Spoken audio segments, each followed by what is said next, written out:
Aloha. Pacific people are diverse but share a common value, our family.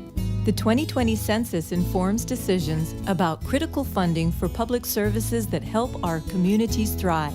Every person under a roof must be counted, no matter their age, even our youngest family members. Census takers are wearing masks and following guidelines to ensure safety. It's not too late. Shape our future. Start here at 2020census.gov, paid for by U.S. Census Bureau.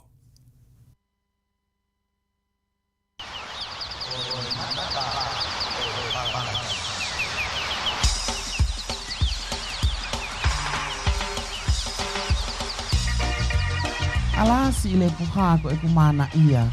Kata ua mai vaka o mateki a koe, ko ke mateo nai? Kele hegoni, na whawhalala pe ki o tuputupu lea whanua. Me puha, pe o ke pehete ulawa tuputupu le whanua ke ngangana hi whapaanga ki whai ako putu, mawe ke toho mawhai mana ia hadai mi. Ie, ko osi ki wheho iwi whaimana.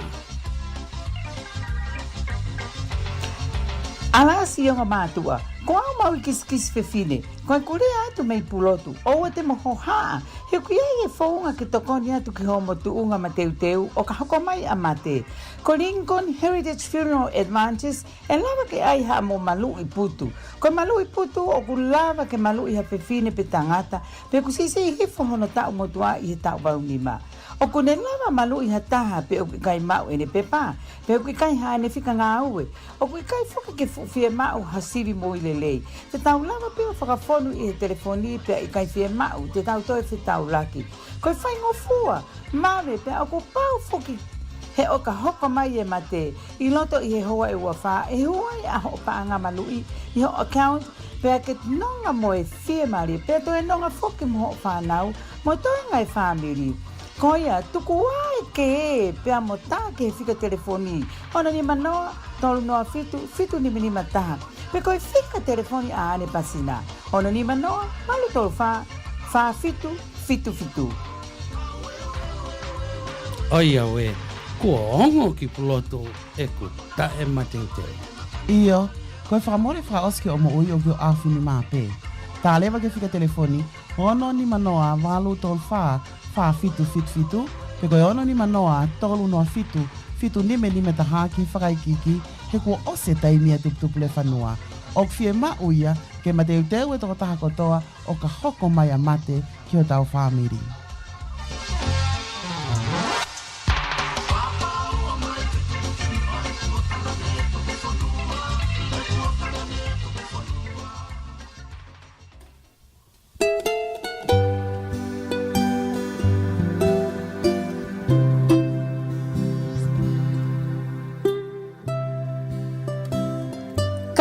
Tonga o Amerika.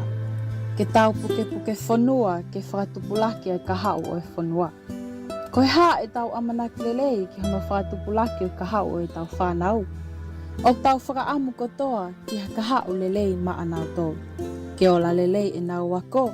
Ke nau mau hatu unga ngāwe lelei. Mo nau tokoni ki hono puke ho tau kāinga e whanuani. E makatu unga e ka hau lelei ni me he tau kau kotoa ki he tohi kakai o wanoa. Tau tuu whakatah ke tau kau i he lau. Tau puke whanua ke tupu mo la lelei ai ka hau o i tau whanau. Ki he whakaiki, wakai ki he website www.my2020census.gov.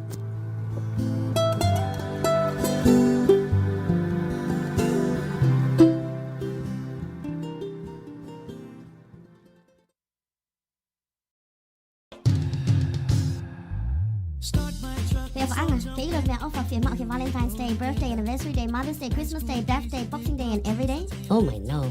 For doing a day for me. Ako firma o ke fatang mai si ready ko to abe that may unique gift. Ako to e frekoga ife. Asia yo ta follow. Ako ya me ako Facebook live bidding. O fire you have to sit in my flight ko to abe time yo no if yafi Pacific time. Dia fa hoko ni Facebook aliria ni muti. Ko e mali ta hai fo ngani. Ke te ma o class ke si ready. Me ngai mama how vesa ka hoa. Seti be kai seti. Kola fon kola. Black Tahitian pale. Ka hoa nge esi fingota ko ta ingo. Say etc. O firma o ya ke kawa he ta utumua. Ye yafi tu sit in my flight ko to abe time yo no if yafi. Se se ngapau kofi, ota, speso, e au ia hatu imia. Ofa, ka ke fe hingoa teu ia ke foi pesi toke lau fere toa pe fa vai aqui ai fe pesi manuloa pe go fe mau ia ke ia ha fe mama fe ka hoa mo ha fe ha ko mo fra mapa aqui ai fe Black Pearl of Tahiti. Oh, toi ta omi etika ia koe ho fei poto he whakakau. Tā telefoni, te whika telefoni, walu no ngeau, ta whaa nima, o ke o ta lewa ai ngai mea koe au ke whia mau. Koe unique gift ia me aloha land, walu, ono no a ta whaa nima. Koe taimi koe whahoka Facebook live bidding, taimi ono e whiawhi tū site, mo e whalaite kotoa pe. Aloha from Unique Gift.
I'm Nainoa Thompson.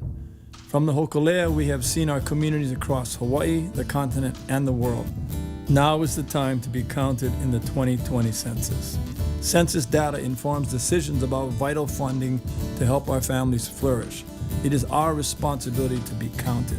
Census takers are wearing masks and following guidelines to ensure safety. It's not too late.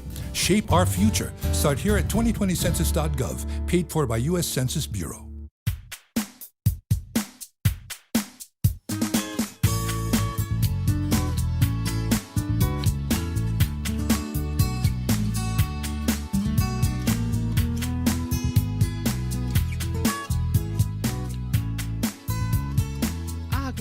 Pongi tatangi e ku telefoni si o hifo ki ai ko ka taha koleksini o si pe minite wanoa to ulo mai messenger si o hifo ki ai ko ka tonga tala mai ko tu usi e na uhila hanga hifo ki akauni ko negativi fa hifo he pesi ko TN si o hatu lalo whakamolu fonua e whalanga tu mo fihu fale vai mafana finance ko hoku whakau fika telefoni ono ni manoa ua fitu walu no noa wha fitu fale vai mafana finance e ono ni manoa ua fitwalu no noa whaafitu ko telefoni e.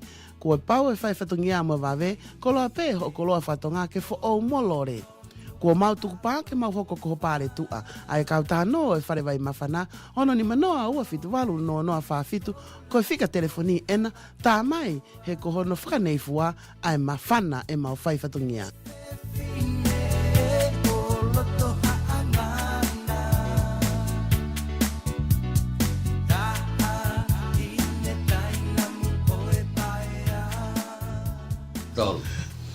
Video Vake Tali Folau mi San Francisco malo mo la malia ho eki ham ta pule a Pascal salamo bulanga tape mo hia panga Vake Tali Folau tadau be I ata leo pe he foki ke kina tolu o kuna si fafano mai nga fika tal a o pe he foki ke kina tolu I he website YouTube and new here I he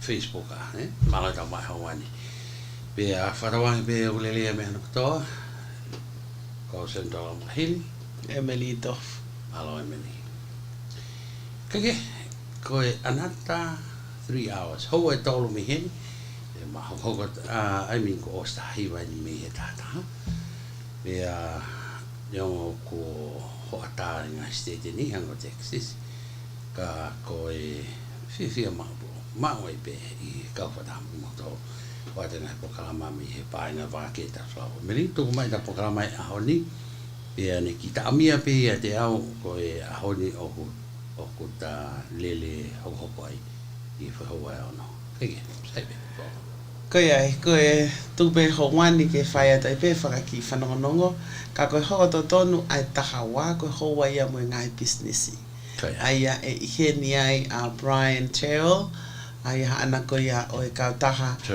whakatau Terrell whatau api nau toro ko e hana toro whatau api tēnā o mai ki whanongonongo ma ki I talanoa ke te tau toro whikau aki mo whakatau api ko ho wa ia mo ngai business I he taha ki he wa te tau hoko atai ki he polokalama wakai ko e polokalama wakai ko taimia ko o ku multi system e tau wakai pe te tau wakai lewa ko hanai ai anga I ho wakai ko ia ki ahoni mau inga pita polokalama ko ia a Brian o inga ko ina tol ko ia o ko na o vivilahi ke whatau hanau api pe mau inga pe meri ke tau ki siongi ke market ki to ko wi ai mo COVID-19 ne o be nga hila mo nga to ni ke malo ki na tol ko ia tau be ki na ro una reni ka te ki na tol ko ia ko na mo kisi pe ko na to tongi ho na nga hi api no fo anga kaya he ko talu pe ni o mai ai ki stimulus check ko ni ta hafe o ngeau ki to ko lahi tau de fito e miliga ni na tol ko ia ko na mo kisi na tol ia o ku I ni mafe ke fito afe I mahina ko ki tafe o ngeau ia o ku nowhere near enough pe kaige ka o diga ma winga programa pe mau ya ta o fie va mai I ngai taimi ko ia I taimi ko I pokalama ko ia. Ko taimi ki nau wahe mai ai. Pa wauga whahinga o ko nau kei kumiha nau rent. Whia mau ke nau hiki. Ko I ngā he kutuku nau toki toa. E ngai tānoa he ni Amerikani. I he ngongo lalahi e meri. Si ai e whahinga ne tuangi ki nau toru ki toa. I ngai uhinga kehe pe ia ai o nā pehe whia mau ia ke whawhao ai api. Ke pekona wharea taha renovation katoki katoe tuku atu pe. Pena iki familia na nau noko na tahe apka ni me ki tau e wanima hange ka te au na nau noko I San Jose, somewhere around there. Pea nesi whaafa ia kakai ke o mātua kai ni uinga kua e na ki whanau. Ana to ai GoFundMe o whanatu ai paangai a koe na mau heo mātua kai ni mahaku ilo wha mui pe na somewhere around 40,000. I whia to koni kai a kakai. Kai ke, ki tau roka inga tonga, tau ki wakai ange ki ai. Ia hata haia, ne whia mai to koni ka, ok, pe tau kau real estate, hange ko Brian Terrell, ko e tahaia o e tamai o eki, mau hoa ki he tonga, pa ko whamalo hini o mātoa, meri e tau whenga o aki, pia mo e pahanga Vake Tali Folau. Kei he teimi tarau pe, ko tuilahi o whia to koni lahi apito ai pālanga ni ki e tau tau ka inga tonga. Mo tau ngahi whia mau koi ai. Just in case, nau si ai ki familia e meri, nau whia mai nā toha, nau ki ren. Leong o kai ki specialize at Brian I he reni ka e lawa e Brian kine o mai ai ladies e tūkunga wea marketi pe e malawa ke maa e tau ki whafuafua. E ko taimi ko e meli before the pandemic, ko e Bay Area whafuafua ki he loki taha ki he wafe ni mangeau. Wafe ni mangeau, wafe no ngeau give and take. Ai ko tūko I he tairimi talu ai whainga ai pure a ngāta rau te whita ki mautoro ko he ni ko I San Mateo County pia mo ngahi county ki he ke nau langa ngahi affordable home. Pia ko I mautoro ko he ni ko I he Bay Area mo ilo pe me Redwood City ki he ni kawai pia mo Daly City mo ngahi area o San Mateo County e tau sio he nau langa ko ni ngahi affordable home emily I ta pure anga ta ra fito ke Department of Housing e nau whenga ko ke si toko ni a ki nau tolu o nau low income ke whakahua ki nau tolu ki ha ngahi apartment seke mari kalau mahi mai ngai apartment ia ko hai to ko ngago ge ko he ni mi io langa e ngai affordable home alu ge kakai hare bo hoko ki ngai apartment ka ni ko ni una ta mai ge ngata pe tolo po na price ka wa pe ka taimi te na to foki ki na special kon ko lok mahi na we toto kai ke I woli ke push the government so much ka ko ngahi me ka to be ko e to no ai e to whinga pura ngai e meri he ko hinga ko firma o ko housing e kai ke o si hatai ko na to na kiu he line ki he fafofo ke tau hongo fulo tau e pe ko ha tu ku ngo ki unless you have a special need in the mean level ai pura nga ta depending ko ha mi he ko ha agency ko o kuna intervene pe de now force level ngahi ta fa aki ko special need emily and that's different pe allow le ki now ma housing ko to go housing in how near ko tu ko to lahi ia ki mo tolu mo mea pe o fa fo ke ta hongo fulo emily ai fainga ta ko ia o housing I California ni kai ka ma ngai state ke emily mo to ko na ye kai ko tau anga pe tau ki popo ta no ki he to ko nga ki ai housing ngai honi mo ka ko tu ko lava ma Brian that will help us emily to honi ki tau ki si on e fa ko ye marketing kai he taimi ta tau be emily ko ka fano ko ni o na sio mai pe sio atu pe ke sio atu mo koe ha lau ke ai ka ki foi hiva hena ko fa am ke fanongo ki ai ka ki foi hiva fa papalangi kata ke meri ma ure fa to ma ko tu ya etali pe ko foi hiva fa papalangi pe ka ko fa amau ke tokoni mai kau fanongo kau ke mahino I ko ha ko alea ko tau pul kalama ko mo Prime Lending Company e whakapapalangi. Pia ko tau practice e tau whega ke tau translate ko e lea ko a Brian e whaia he fo hiwa ko e ni. Ia. Aia ko tau ma upe ko e ukinga fo hiwa ko e ni. Ke tau pota ko whaton lea? Ko tue tai mini ko o si mo lea tu tai mi whaton lea. Ko ia I tu mai ma ki fo hiwa e si on. Ko tau tau kata ko e ke lo po hau kata mai. Tu mange ki foi hiva, ko ki foi hiva. O fia ma ke mo mari, mo mari mai ke he ko mo sio mai o fa kau he tai milai. Veo que si se fica lá. Fica o que sai pe a mone la ka hiva. Fe pe me sai pe. O fe ma pe ke fa no ke foi hiva. Ka pa te la ta I mai ki foi hiva. O fala me similai, thank you. Thank you Mele for the money. Mo ma lunch. Ko e sio ne time for hiva ka ko le heli ki a Mele similai. Ko le ki a Mele similai ka ma pa e vea pa sepa mala da Pauliasi o faholo ko ta hine loto ma fanga to takau ko akanesmo unga fo ngungu tau Mary Melelatu ko me ko le ke na fratonga ke na fratonga I mai foi hiva ko nga ke mahino ka ka ke tai mai foi hiva o foi hiva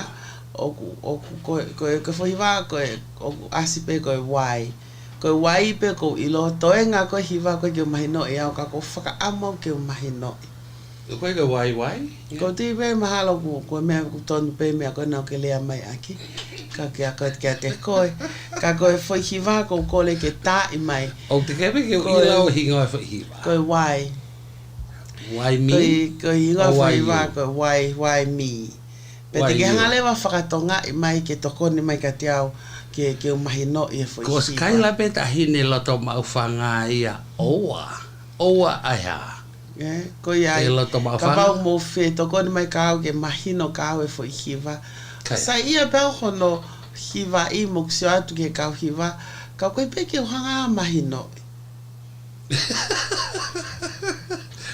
ko tu e tokoni mai fai fe kau Charlie Wailase bala e tau mai pompuini ka pau ke mai fo hiva sione pata I mai mua ko lahea ho whakamatala ko lahea nge ia hange ka te au te tau mohe tau tau kai tuku mai mua ki fo hiva ke whinga ke whakatonga I mai he kau ko wari le hae ke kore mai ke tari mo ai kore ko ia ai mai mo ko kore fai ka si su o ko te kore mai ko lahea ngo whakamatala ko lahea nge ia e mau whakakau ke mau te whoki o mohe ka pau te ke tuku mai ki fo hiva ko uhi ke tokoni mai si o tokolahe kau tamau te naulawa tokoni ko e tuina mafie tokoni mai ki ono whatongai ko lope ka awe ke whatongai mai fo hiva osfie maari e au he ki toi ngā miniti ko anga wai ko meresimi lai baby why ta ko hingoa ia mea ai fo hiva I'm trying to figure out because haka fo hiva ko me ko ilo ko why you why me why and all why ta ko hingoa hiva why baby why ko ia ta ko hingoa hiva malo similai malo e meresimlai e kamata pe meresimlai te hanga whatonga e mai ko hai why baby why ko inga ke tau ilo anga ke ko fe mapa ke ilo no whatonga ke mahu inga maari e kau ai fo hiva ko e ni why ko tu ilo ka whanonga ko e ni kau mata I tohi ia palo fesa ia I he whakatonga pia ko iai tu mua ke ta ia te ki fo hiva pia ko mea pe ko le ke whakatonga I mai ange ke mahino kau ko uhinga fo hiva ko ni ko ni uhinga ki ya son taimi ni koe whakatonga. Oa. Who's in your Rasta? Rasta. Kai whakatonga Rasta. Ko moa.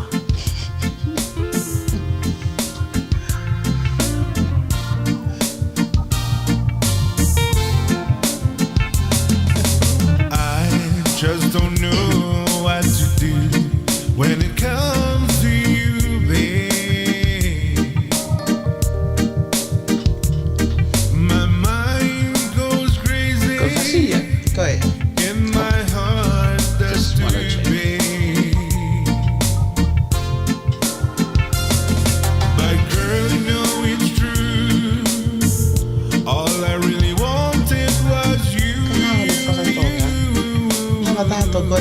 Tell mais all your faults. Oh, you. Please tell me why. Oh, tamai kuinga kokoe. Oh, baby, why you left me behind and broke this heart? Now I get it. I don't know what to do when it comes to you, babe.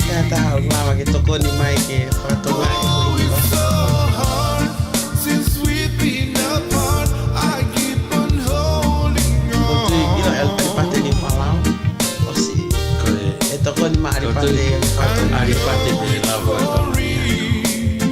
I wish that time. I have no comment.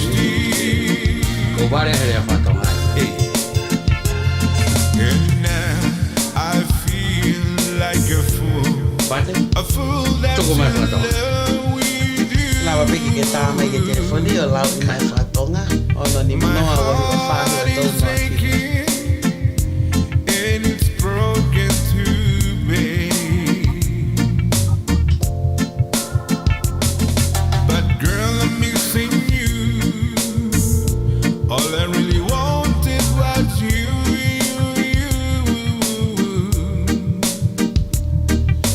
Tell me one more thing. Please tell me why. Meni sana lagi ilaga foi lai ne peta. Oh, baby, why you left me behind? Kaya ko opa tu mo. Toko ni maya.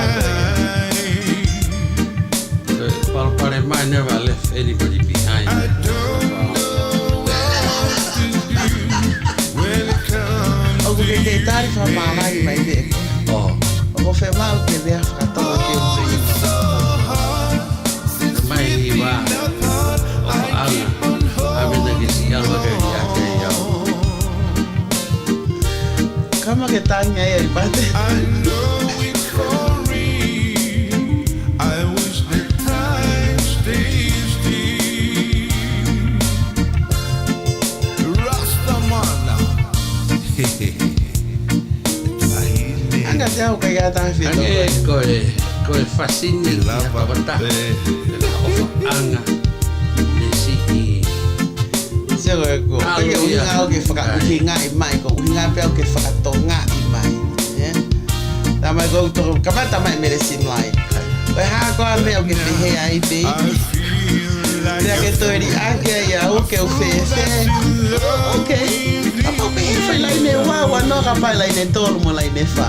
I figured like they were totally very simple. Like you in the right track while we are out in the wrong track. Be offer to po. Oh, okay. But girl, you know it's true. Ma foi lai ne beni o ko fa to ngai mai te ke ya ke tolu pe fa la ta to ko ni mai. Ko ya me ko ke sai be ko ni. Please tell me why. Oh, Kapag behe foi lai ne wa no ka pai tolu mo fa.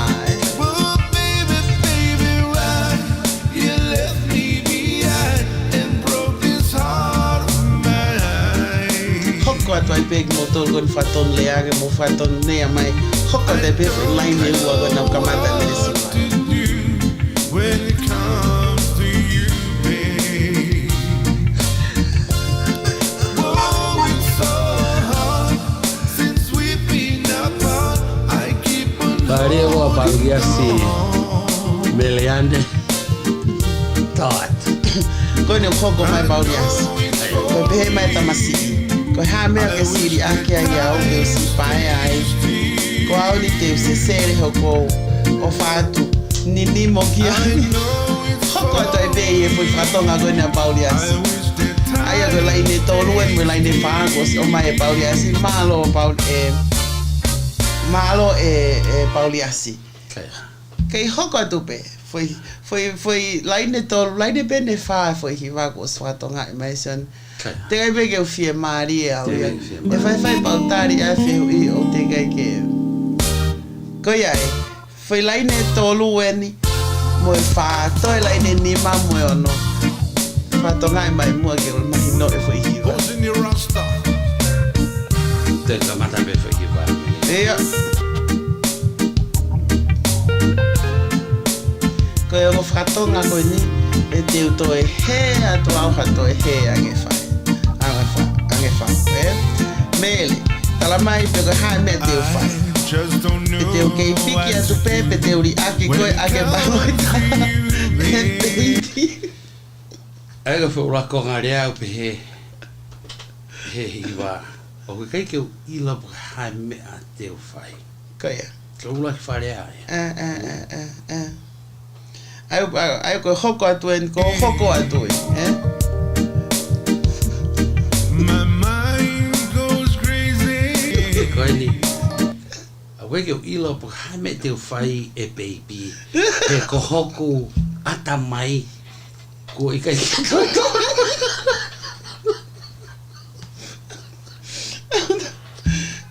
O hama koko ata mai ko lulu e. Ko he ia. My mind goes crazy. Hoko tu me dia he ngai fa ton le a ko ni. Tala mai pe ko hale mai me te fai. In my heart there's to be. O kai ke ngata pe. He ia whakakau. Kai pe he foki ki hoku hard. Pe ko hoku ate. Can we do something else?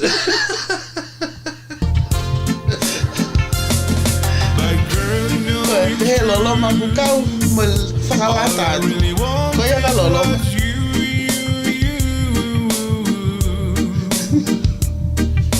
Haka tu mo whakatau le ako whenga ni ke si mahi no. Kai ke he pea au pe he whakamatala. Ka uhinga pe kokoe. Kokoe pe. Mari, o kawai ha mea koe, inu tahi ke whonu o mafu. Ka koe whehu I baby. Rea mangi. Koe ha hono uhinga. Why? Why? You left me behind. You left me. Ka ha uhinga. Na ke siri aki pe.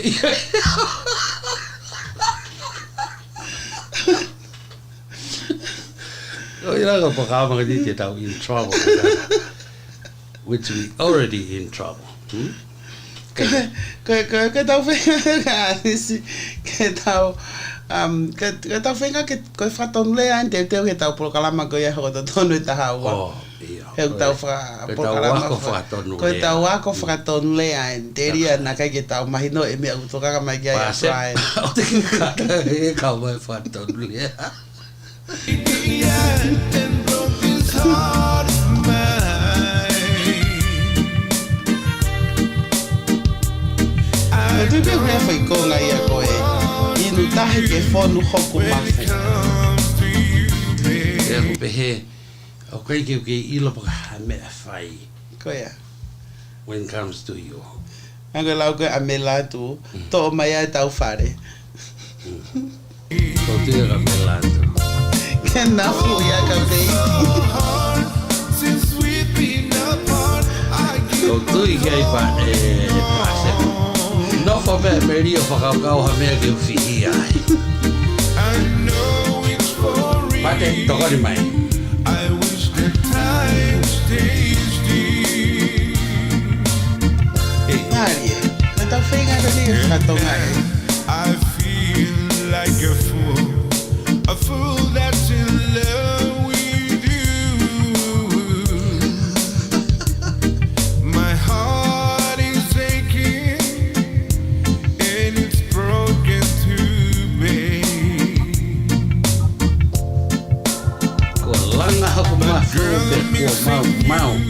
All I really want is what you.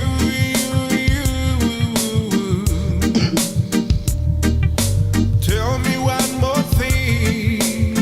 Please tell me why. Oh, why? Oh, baby, baby, why you left me behind and broke this heart of mine?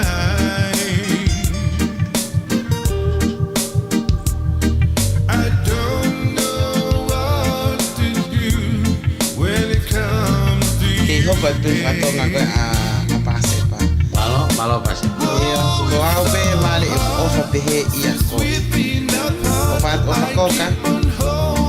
Video Vake Tali Folau da mito minute ta fitu ki ho fu ma wa me ta ngai pro kala ma ko ya I ho wani fa ma ro ta piket motor mo fe a mai pa me ta ngai pro kala ma fa ma lo ke te motor ne mo to ko ni mai no fa to ngai o ki fo hi ba ko ni pe a ko ya tu mo ke ho ko te ta pro kala ma ngai fa mana tu pe me he pa nga Vake Tali Folau o fa tu koka o fa koka malo ko ya ke ate famanat ko ni kag motor ko to pe fa uluaki ko fa malo at kag motor ko o mai o si ave ho mai o mo ngai donation ke si fenga paanga ai society kan sa huhu ko ya avava o fa malo at kag motor ne os ave ho mo ngai tokoni ngai pale ke fenga paanga ko ya society kan sa huhu avava o tau mua fo ke fenga paanga society kan sa huhu avava o ke ai haki senit ko uhi ke tokoni ke nau utu e nau me alele ke whakaau aki ki nau tolu ke ngahi motu ka e mafo ke ngahi ai ngahi kolo ke whai e ako ke kakai o whanua tau te whito ke ho e whawhine mau inga ko ia ehi pe me kansa huhu hufanga whatapu ka e mafo ki ai mahu inga o e te wheinga ke te ilo ki mua ake ngai whakailonga o mai o hanghange te kans a ofi mai ai whakoutua ko e ni pe lava ke whai hano ta ofi kei ta imiteria na aru ke koviange whatau ke ngahi whatatau ke ngai ripoti o mai pe me society kansa huhu a vava o alu ke toi tolahi ange si ho e whawhine o ku nau whakoutua i e kansa huhu pe i kai ngatai ka ku tolahi whakak nau tolu kamata ke nau kansa pe kamata ko ke nau ma e whakoutua ko ni ko nau ona tolo whaito o whakatonga pe a koi ai o ku maho inga ke te nau tolu ke whai haa utonu ke tuunga whine mātu a kotoa pe o vavau ko uhi ke whai hawhi pōtala noa aki mo ki nau tolu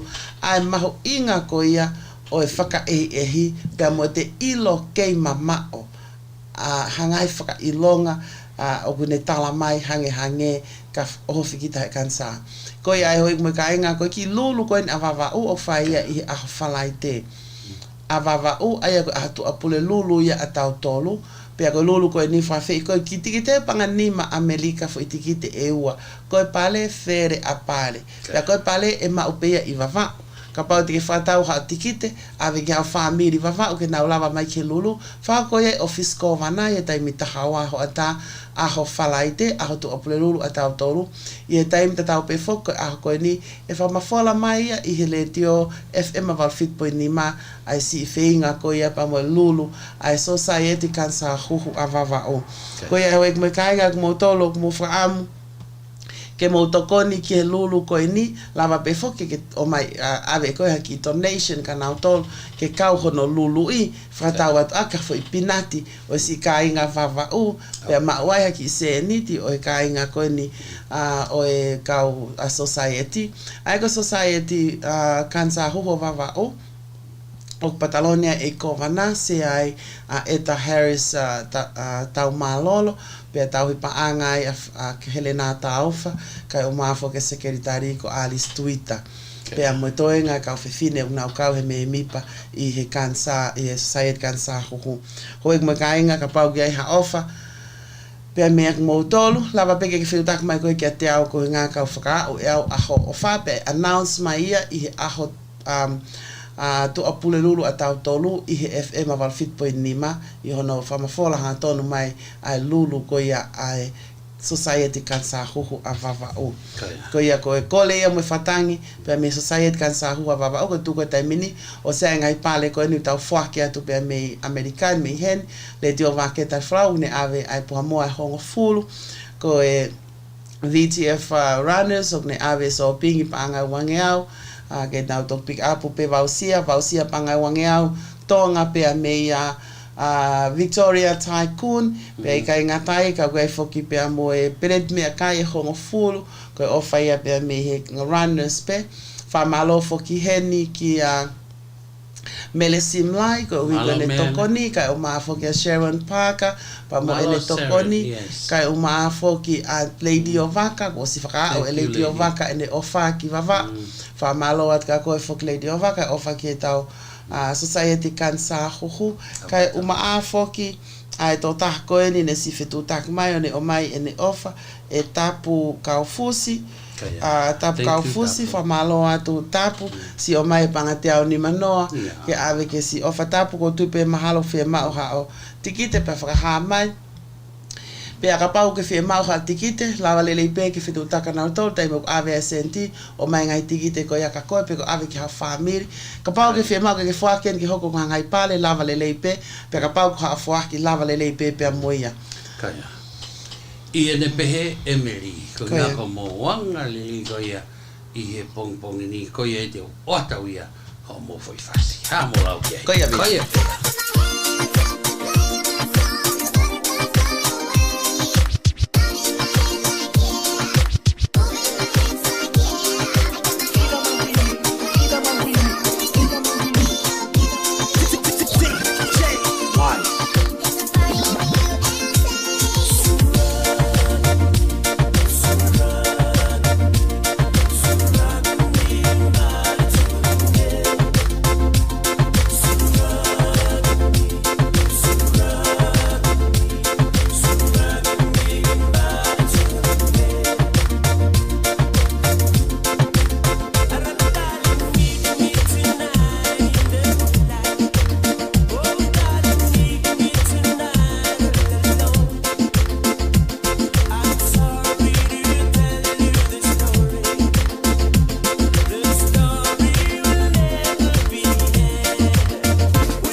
Aloha.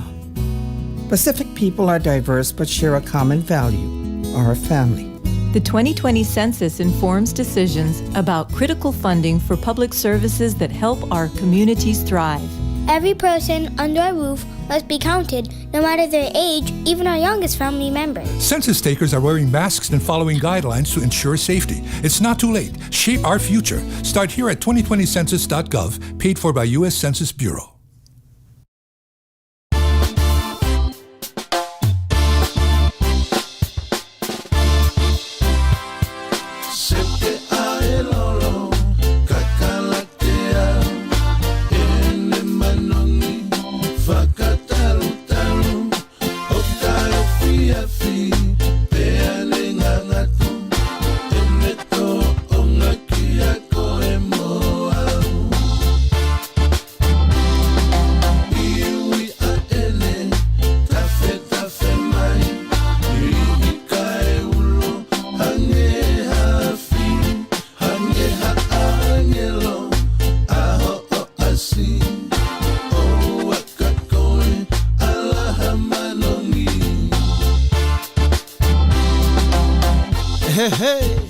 Ko iai halolo ia kua ngahui pia vilohi, pia mix mei palataisi.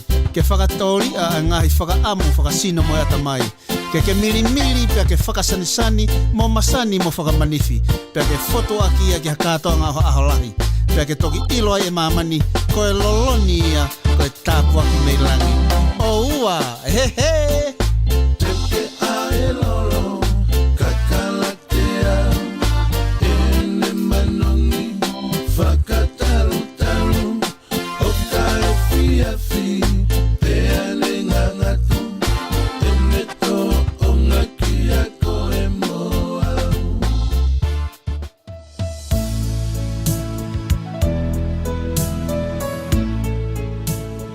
Ko au kai hamu mei tonga tapu. Alasi o kai ngai Amerika. Mo katak fitu taki ke Vake Tali fifatau aki. O totongi mai mua hau ki foi hot dog. Te kapaika. Kana tiliva mai nau tau kiao. Te o kapao te eke mao ho wahe. Te ke ame te eko ho koloa fatonga. Ke ai hau ki ino i kau tahano ai Vake Tali fifatau aki. Ke totongi mai aki e kiki. Ke vitok tata. Koloa pe ke si mao hau kiki ki sapate. Ko fika telefoni ai Vake Tali fifatau aki. Ko ni matahanoa, ni mafituono, ki wau wata. Nau tiliva hangaton malte ki hoklo to fal masiva. E kai ke te fenga ki kolo. Ko fika telefoni ni matahanoa ni mafituono ki wau wata. Ni matahanoa ni mafituono ki wau wata. Te utari tali atu pe hokwo o fatu mea kai hamu. Me kana tea tonga tapu.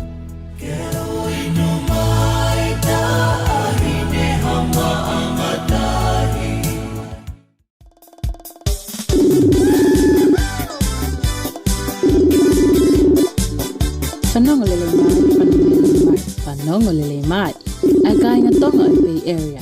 O ka pau o ko ki whema o ke tūna o ki puaka ke pangungungu, ukolelei, pe ke pike i mawhana. Yum.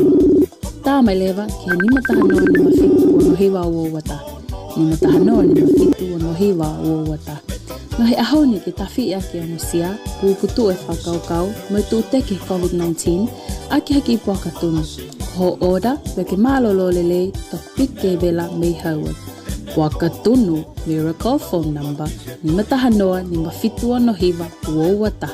Aua, koe whanongonongoia me puaka tunu Pangungungungu Company Limited.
ocean that never ends, so like a child.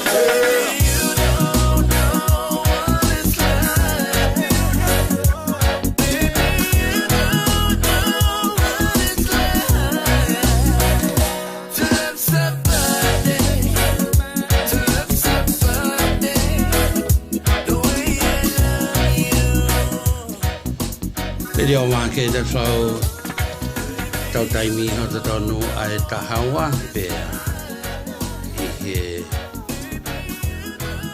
ata Brian Terrell. Good afternoon, Brian. How are you? Long time and happy to have you here with the program this afternoon. Malo ai lele. How you doing? Very good, Brian. Malo. Glad malo. O whalahi atu ki he hoa. Pea moi whanau. Good to have you in the program today, Brian. And I'm kind of curious, how is the market doing today? And I think you've got a lot of answer because have been a long time. Yeah, it's been a couple months, and there's, COVID is still a thing, but everybody's gotten used to it by now, so they've worked around it in the industry. We didn't have the housing crash that people were really expecting. In the first part of April, people were thinking that there was going to be a big housing crash, right? And so that hasn't happened. I didn't think that the market will crash. But I thought that will be somehow come down to reality. Yeah. I guess saying last time in the Bay Area it went down a little bit because everybody that works for Google and Facebook are now working at home, and so they didn't have to live right in the center of the area. Right. Yeah, it's still, the Bay Area is still out of reality in a lot of ways, but there are places that are still workable. Sacramento's still got a good market to work with. The down payment assistance programs that were offline a couple months ago are now back. They still have some of their conditions. There's an equity share program that I talked about that as immediately after I signed up with it, they suspended it because of the COVID. It's back now. It's they can give you up to $350,000 if you have more than 30% equity in your house. The credit score requirement is 600. It's a 30-year plan, and so you don't have to pay any interest or any monthly payments for 30 years. Wow. So this is really good for somebody that right now is in forbearance. I know there's a lot of people in that situation where they're in forbearance with their payments because the reality is we don't really know what's going to happen after forbearance is over with. That's one of the big question marks that people still have, is what's going to happen now that forbearance is coming to a close, because that's one part of the problems with the market is that at least 30% of homeowners with mortgages haven't been paying on them for at least a couple months. And so that's one of the concerns. Not a big concern because they've had the forbearance, and so it's just a matter of how the lenders are going to treat the forbearance coming up now that it's coming to a close. And if people just got spoiled not paying house payments or something like that. So that's a concern that some people do have. If you're one of those that's concerned about, your forbearance is probably coming to a close, but you still aren't in that situation where you can get back to work. What do you mean about the forbearance? Can you explain that a little bit so I can understand what that means? Well, the forbearance was for people that had payments and they weren't able to make those payments during the time of the COVID. And a lot of the lenders were allowing them to skip the payments. And the way I understand most of them is they were skipping them but now it's coming to the point where they're not going to be able to do that. And so we're going to have to see what happens with that. A lot of people give me don't a know chance whether... so I can, Emily and I can kind of interpret it in a way that our listeners can understand. Emily, ko e mea karo lawe ke Brian. Uruaki peko Sacramento is a good area. Ko hinga o ku whaingofua ange whakatau api ai Uruaki. O ku iai ai ngahi discounti hangi ko 30%, hangi ko e te ki he taun pei meni kawai pe mo credit ki ono ngea o pe ia. Don't have to be 750. Ai au lahi apita ngai whainga maari e ia. Pekono wharea ta e ki whainga maari e nga Sacramento I he Bay Area. Ai tu koe si o ni a Brian I le whakana real estate. Ki hata ke whakatau api. Ai o ko lelei ai credit ki he ono ngea o pe. Koe kamata anga mui wha bad credit for 500. Ka pau ki alohake te credit ki toi ki sia ange ki ano ngea au e kau e futoko ni lai. Ai te lama le wakita qualify ki whahinga polo kalama ko e ni. Tana mai ke hu hake pehe ata ki ta. Ai ko peseti e tau noa. Peseti tau noa e lava ke nau tokoni ki he ki he polo kalama ki he whatau api ko e Sacramento. Whaingo fua au pika ko mea kuhinga ko ki ai ko a Brian. Pea I he taimta tau pe o kui ai fuki mea ko ni kune lawe ki ai ki four parent. Ai ko hono ukinga ko e ngahi api nei kai ke nau lava to tongi e nau ngahi pei meni. Lolo tonga ko ia ai COVID-19 pia ko foi polo kalama ko ia ko au ka taimi o kai ke to lava ia o whakahoko. Ai ko ke te lava whakahoko ai polo kalama ko ia na e whamore molei a ki nau tolu ko ia na e kai ke lava o totongi e nau totongi whamahina ki o nau api ki o nau api nofo anga.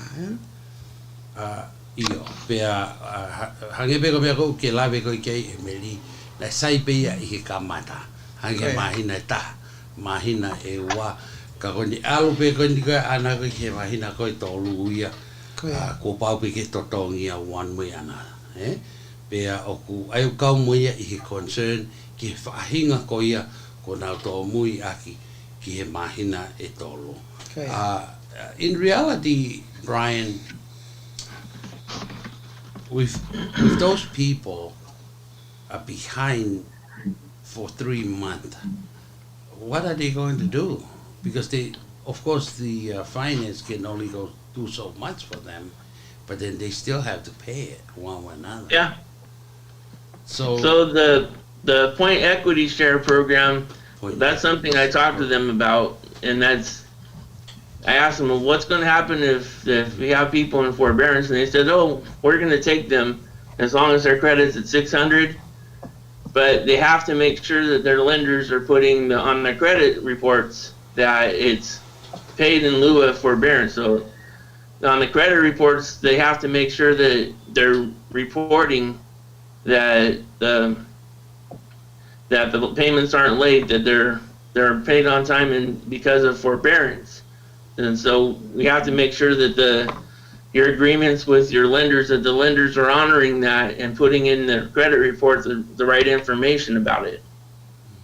But if you're behind, the point equity offers up to $350,000, and can you hang on, Brian? Emily. So are we talking about a refinance to get them out of that 3 month? Is that refinance? This is not a refinance. This one's an equity share. It's an equity share. Share. Ai ako kina tolu na to mui aki ai mahina e tolu e lam kina hu ke po kalama ko ni e famata ko ya Brian ai o ga refi ka ko equity share ka ko pau ki fa matalai ai uhinga na kai ke totongi ai io even though o mahino pe ia ko pandemic ka hi time travel ko pau pe ki ai tohi ki ne hanga o fa matalai o fa tatau ka lava ki nau qualify ki po kalama ko ni it's a good thing Emily pe kai ngatai sio ki ngai criteria ko ne o mai ko credit au ki ono ngi au pe ia. Go ahead. So explain a little bit about this program. If some people are behind and they're planning, okay, I have no other choices, I have no other alternative. The only choices that I have is get into this type of program. Explain that a little bit. You start saying your credit don't have to be at least 600 and what At least 600, and they have to have at least 30% equity. 30% equity. 30% equity. Aia koe mahu inga ko ia ho api oku firma uki he whakabarisi e peseti e tolu noa. E koe whanga api ni hia emeri ko equity ia oku tōla loia. Go ahead, Brian. And then besides that, it has to be an approved area, which basically most of California is, especially in the Bay Area. Kau ke mga area ko pau ke approve ki he pokalama ko ni. Wa ngai area ko ke approve e ki ai. Hangi ko ni o pau ke no foka ngai fu fitu yang o Black Hawk, you know. They know that area has a lot of money. How many to going I Go on, And Brian. and with that program, there are no payments and there's no interest Okay, for 30 years. Because interest kita o tolu noa. Keep going and I'll try to translate it as the best I can. Wait. Ai ko ta o tau noa ka kita ha interest ke ta o tau No noa. interest. Ia. Ma te fo o CIP ho for original loan. Ko ia. Ka ko fa ho mai ko ke po kalama ko ni. Ni o ate ngai break ko ni am ni fa matala ko ni. No interest for 30 years. And what else, Brian? And no payments. And no payment. For 30 years. And the way they make their money is because they're an equity partner, which means that they have part ownership. So if you borrow 20% of your house equity, then when you sell it in 30 years, they make that 20% back based on what the 20% equity is 30 years from now. I'm losing something. If you're not making any payment for 30 years. Yeah, which means means you're not making any but they have payment that 20% to them, equity. But you okay. Ai ko taimi pe ko te kawai ke polo kalama ko ni. Kaya. Pe ai kai ke uki ai ha interest ki he foi no ko hange pe no Hange pe kai ga interest ki ai kai ke ai ha payment he ko uhinga he te ke ngawe aki te ke hanga ko o ngawe ake pesete wanoa ai mahu inga ho api hangea ko hono malui. Pero taimi ko ya ta hate na hu mai na toria o ko ona. Ia. Ai ko pesete wanoa ko ya. Pero taimi ko e te ke whakakaukawa ke whakatau ho api ka pau ya uko ki ai ku paanga ta hakilu ho api to o ai e na pesete na tore wanoa ko uhinga ko ke peimeni ai pe ko ke ha interest. So all the arrears let's say about 2 or 3 months, it's gonna be updated when they join the program, right? If they get into the program, that allows them to continue their payment to their original contract, right? Yeah, if they wanted to pay it off, like if they only have $300,000 left on their original, if they wanted to pay it off, they could do it that way, or if they have, if they wanted to just have an extra, money on the side to pay off other debts or something, they could do it that way too. And they can keep their original mortgage, but that original mortgage is still going to be active. They're going to have to pay on it. But let's say if they continue to not able to pay the loan, what's going to happen? On the mortgage itself? Yes.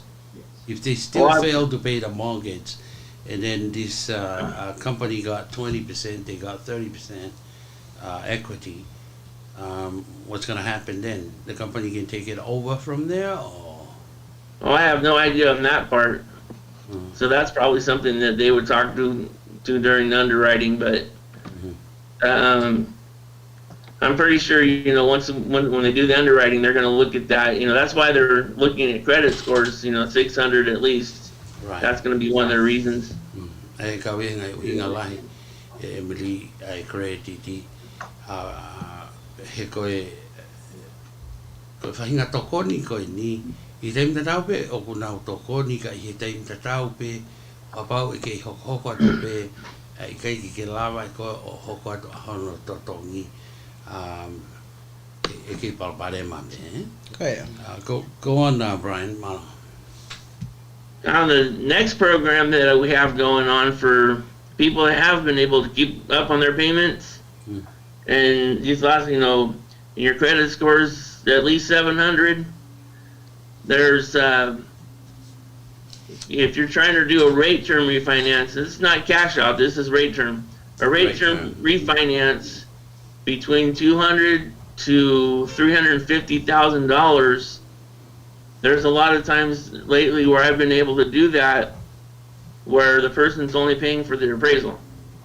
For the appraisal. I know now tol ko ia for ki 200,000, 300,000 alahi o e refinance ko ia o ku loaki ho credit ke fitu ngeau pe fika ua ko ki ai I ke to e totongi ko ia hak. No closing costs, you only pay the appraisal. Ai to taha ko e une tene hanga o estimate ko high value of property. But that is not a lot of money. And they're getting a 2.5% rate. 2.5% rating. 2.5% rate, yeah. I have a finance, you hit 2.5%. Au kawia I he sai au pito. Ka ko pau be ke I olunga o credit. Ke fit ngeau. Ke fit ngeau, compare ki tokoni ko ono ngeau pau ke firma o ai tokoni ko nga ko to mui ho ho reni ko nga COVID-19 o ki ai apokalama ki ai ka ko equity go ho api firma o ki he peseti e tolu noa ko tai mo ke huai ke pokalama ko ni pesete wano ai ai ka ta ko ni tokoni ko pe ai kai te to tongi ko ka ta ko ni ha payment pe ko ha interest I tau e tolu noa ko ke ho pe a ho to tongi a ho mo kisi pe ko house payment ko ya pa fe pe taimi ko osi ai tau e tolu noa ko ni po osi ano to tongi ko api e to na pese te wano ai taimi ko e fosela api ko ya ni pe ko pe off pe ko na to e pese e wano mai na to million. Go on Brian. And so if they wanted to pay the closing costs, they can probably get down to a 1.99 interest rate. But since it's covering closing costs, we can get down to at least 2.5% interest rate with basically they're paying for their appraisal. That's about it. And they're, it requires a 700 credit score. It's for whatever reason, there's two lenders that are doing this. There's a closing cost, right? Huh? So you're telling me there is a closing cost? Closing costs always exist, but the lender covers them. If you're willing to pay more money up front, you'd get the 1.99%. But if you want to just have the lender pay the closing costs, it would be a 2.5%. Oh, okay. So closing costs are those are title fees and taxes that counties collect and everything like that. They always exist. So, yeah, okay. But this is where the lender funds it, so it's not out of pocket. Right.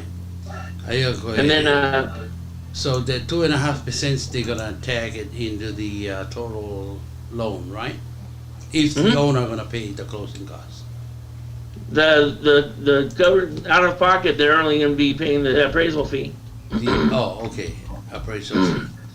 Ai ko loan ko na fai ke tala no fa ka ki pe mo a refinance ko ni ai ko credit fi ma ki fitu ngiao pe ai te tongi pe appraisal fees la valeva he o nai na to na to closing cost for 4% e o 2.5% or so ai ko tax year pe mo fees ko ki he ki ka ta ko ni na title company. Okay, Brian? And so all those the closing costs are covered with what's called the discount points or lender credits. So the way a loan usually works is there's a certain rate, and if you want a lower rate, you have to pay more of what's called discount points. And if you wanted to have the lender cover more of your closing costs, you would use what's called lender credits. And with the thing going on right now, with the interest rates being so low, you can actually use lender credits and still have a 2.5% rate, and only have to pay out of pocket for an appraisal fee. And that's that one of the things you have to do is we have to make sure once we send it in, we look at the loan estimate. And because I pulled a couple of loans out of some lenders because they tried to do this with me, with my clients, where they tried to sneak in a couple extra fees after we priced it out when we sent for the loan estimate, and the loan estimate said something different from what the price was. So I told them, I was like, okay, I'm going to pull this loan out because you guys are, and they're like, well, it's not there, it's not in writing, but we're going to give them those points. I was like, you have to put it in writing. So I pulled the loan out from him. So that's how it works. If they give me a price and they don't honor the price, then we just go to the other lender. That's how it works. Wow. I whakatanga ko ni Brian, okay, ai taimila no mai a price whakawaki mo ha property ka o te pe mo ngahi pesetia o na tana ki me ke kawi whamatalapa malape ki ne hanga ia o to o me kautaha ko ia me lenda ko ia ave ki kautaha ke o te kaweni ngai hidden fees e meli I taimini atara te fito ki ke tau tolu e whatau api o ka pau ke te ngawe hatahangu mau e maheni mo tau ke ki ne lawa ki ne hanga whatau ngai ai funky hidden fees ko ni Emily e malawa pe ke ne we're talking about a lot of money here he ko ki mata fika o fai guys di over ki pesete fia au bito ki pesete o ki pesete ta ka ko pesete ta ko ia I have value of property ki he tau pe pe $500,000 ki he ta million na that's a lot of money ka ko for mata like Brian. Okay, Brian, go ahead. Yeah, for this program, we're looking at refinance rates. First of all, they're not cash out. It's rate term. So you're taking your first mortgage and you're cutting the rate down with it. That's what a rate term is. So if you have like a 4.5% interest on your first mortgage and you want to lower it to 2.5%, that's a rate term. The cash out where you want to take $30,000 out of equity in your house, that's not going to work with this program, because right now with COVID-19, there's the cash out refinances are a little bit more difficult still. Whereas the rate term refinances, that's the ones that are working, and it's between $200,000 to $350,000. So if you only have $200,000 to $350,000 left on your loan, that's where you're going to, and you have 700 credit score, that's where you're going to win on this. Ai ka me ko loan ko ni Emily oku whaka patono ni ke whahinga oku ke toe ai 200 to 350,000 ai ko wakilo ai ko wakilo ki he 3 kilo ni mamano o pau ki o ai paanga ko ia ki ho api ka ku kau I palpare ma ko o toto ko ho mo ki si me kamaranga pandemic ko ni te ke lava ko o hu I he loni ko ni ai ulaki ko again ke famanato tepe ko o credit score fi ma ki I he fitungia sai ko lele ko ki loni ko ni meli ga pa na 4.5% interest ho api time na ke fakata wai the original loan ko ho mai ko ki loan ko ni holo hi foi ki 2.5% mari tot Se kono lele ia. Aia e toi holo rewa aki ai peseti e ua a o refi ko ni. Ego basically is a refinance. Ka ko ni. Ko me o lawe ko kia Brian he ko ka kai to lai time ngana na fa refi ka time ko e. Na lawe na to ke na to o ha foi a tolumano me na refi o fa ke na me ake. Pe ko panga ke na ngau e aki. Ko loan ko ni he te to lava ko o to ha panga kes. Ai une pe ko haru fa ngata ke to to ha kesi me equity ko ho api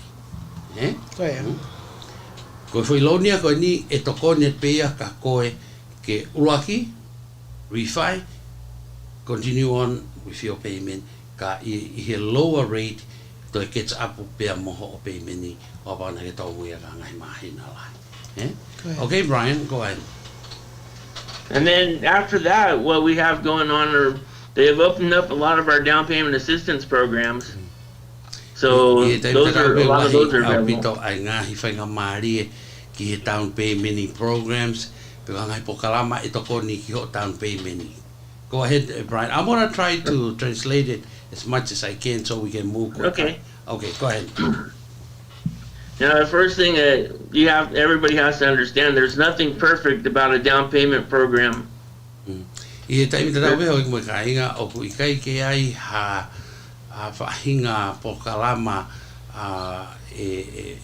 peseti e perfect I pokalama ko ni o about the firma o ki hatoko ni e whako ni down payment. Okay, Brian, go keep going. They're useful to get you out of the renting houses all the time. If your rent goes up all the time and you're not able to save up for a down payment, in that sense, they're useful. Kai taim tata we o pau ki lawa ko ki hanga o save house ki se niti ke whakatawa ke ha o api ko taini ngai pokalama e lawa I ke nautoko ni te whako ni down payment. Brian? Yeah. And so there's if you're interested in down payment assistance programs, I could talk to you and tell you about between 6 to 12 different programs that are available. Okay. And ngai pokalama ke he hongo futu te lava ke ta no ka Brian o pau ke firma o hatokoni I ta whako ia o down payment. Okay, Brian? And then, you can decide, but reality is you only have to put 3% down to qualify for a conventional loan. I he taim tatau pe te lava o ngā wea ki haki peseti pe e tolu down payment ki he ngahi loan ni conventional, which is normal loan. Is that what it is? Conventional? Yeah, it's not an FHA, not a government loan. Aia ko hawhahinga loan ni o kai ke whilawe ia mga loan ni ko toko ni mai ki ai ni hango FHA ko lawa ni Brian. Ko conventional loan is a regular mortgage loan. Okay. And so, it's not for everybody. Some people think it would be easier to do the down payment assistance. They're, for a lot of people that are at the low end of their credit scores, like 620, it might make sense to do that if you have a couple $1,000 saved up, but you still want to have some money in the bank after you're done buying the house. That might be a good option to do. And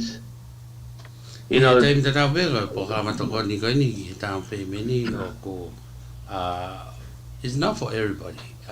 No. Okay, ko hawhahinga pokalama ni ke tau taha kotoa pe. Ka ko ha pokalama e lava ke toi ki wakai kei whantau ki se ni ke mau o ke maa uafe tolu afe.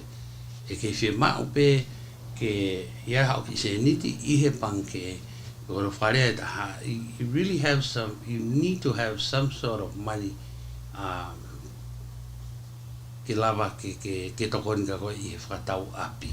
No way ai tokoni ka ni bo assistant ka ni whikau aki pia mo down payment ni ka he taim tatau pe o ko ke whia mau pe ke hafo I te no I paanga mauna wharea taha I o akau ni ke lava ke hoko ato ai totongi. Okay, Brian? And so, there are times where it's beneficial. Like if you're going to be buying a house that's a fixer-upper, and there's a program called the DPA program by a lender, and their interest rate is 6.5%, which is a lot. But if you were to buy a fixer-upper with a FHA 203 plan, you'd have up to six months to have your house fixed up, and this the 203 plan gives you the money to renovate the house. And no, e la be ke whakatau haki api ke hanga o ngāhui wharerei ai o wiloka fix apa pia ke toi tukuange within 6 months ai ko mahina e ono te whakatau ia e whare koe ni i hanga wharerei pia ke toi hanga o tukuatu ai hange hao investment ka koe finance koe kihe loani koe iau pise tia ono konga ai o ki maolunga ngeia ka ihe taintatau be o ku lava ke whakatau. It's like a quick buy, fix, and then sell, right? Well, this one's a residential, so this is what you're planning to live in it for at least 5 years, sort of thing. But the 6 month kick in, did they give you time to fix it before? Yeah, they give you the money too. They give you time and the money, and no, I also when they do. You keep going, keep going.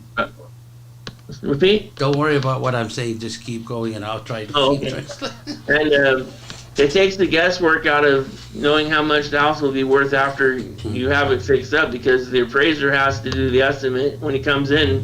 The first time he has to estimate how much the house will be worth after it's fixed up.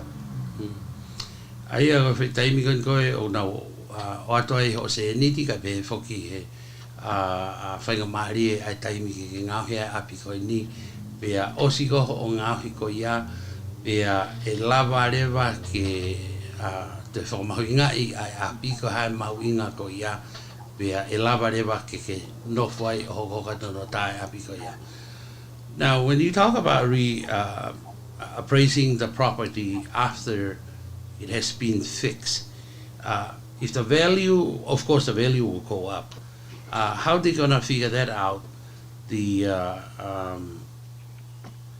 for what you buy, and then you fix it up, and then we'll have an appraiser appraise the property, and then at the end of this, explain to me how they're gonna look at it overall to the value of the property and who's gonna benefit from that. Well, an appraiser has special training. First of all, the main thing that they look at in the first place is location. So they're going to compare. Keep going. They're going to look at other houses in the area that are fixed up, and that's that's the comparable. That's how they compare. Property ka din na makai ki ngai ni pa ka have value ko ngai api ko ya. Okay. And then so that's basically how appraisers do about maybe. Matunga mea a hono appraise o property ko ia nang whakatau ko fix. E matunga mea e whafua ko high value. And then they'll take into consideration the size of the house, what's being changed, and they have a whole book going on this is here what happens after it's done, what changes, how this affect the value. Because apparently an appraiser is going to know how much of a kitchen is going to add value to a house. Something that obviously I'm not an appraiser, so I wouldn't be able to know that specific, but they're trained to do that. So they'll know the difference between, what the value is of a bad kitchen versus a good kitchen. Obviously, if they're going to be thinking, because, the wife typically likes a nice kitchen, so compared to what the garage looks like versus what a renovated kitchen looks like, that's going to probably affect the value more. Ai nga whamatala ni a praenia o ko ke lawe pe ia ki he matunga ko ia a hono whamawinga I oi api I he osiko a hono ngahi. Now, if I buy, let's say the value, I bought a house of 300,000 and it's a fixer upper. Okay, so the contract is 300,000, and then you go in there knowing that you have to put another, let's say 100,000. So the 100,000 come from the lender to fix the Yeah. property. So they give you the money and they give you 6 months.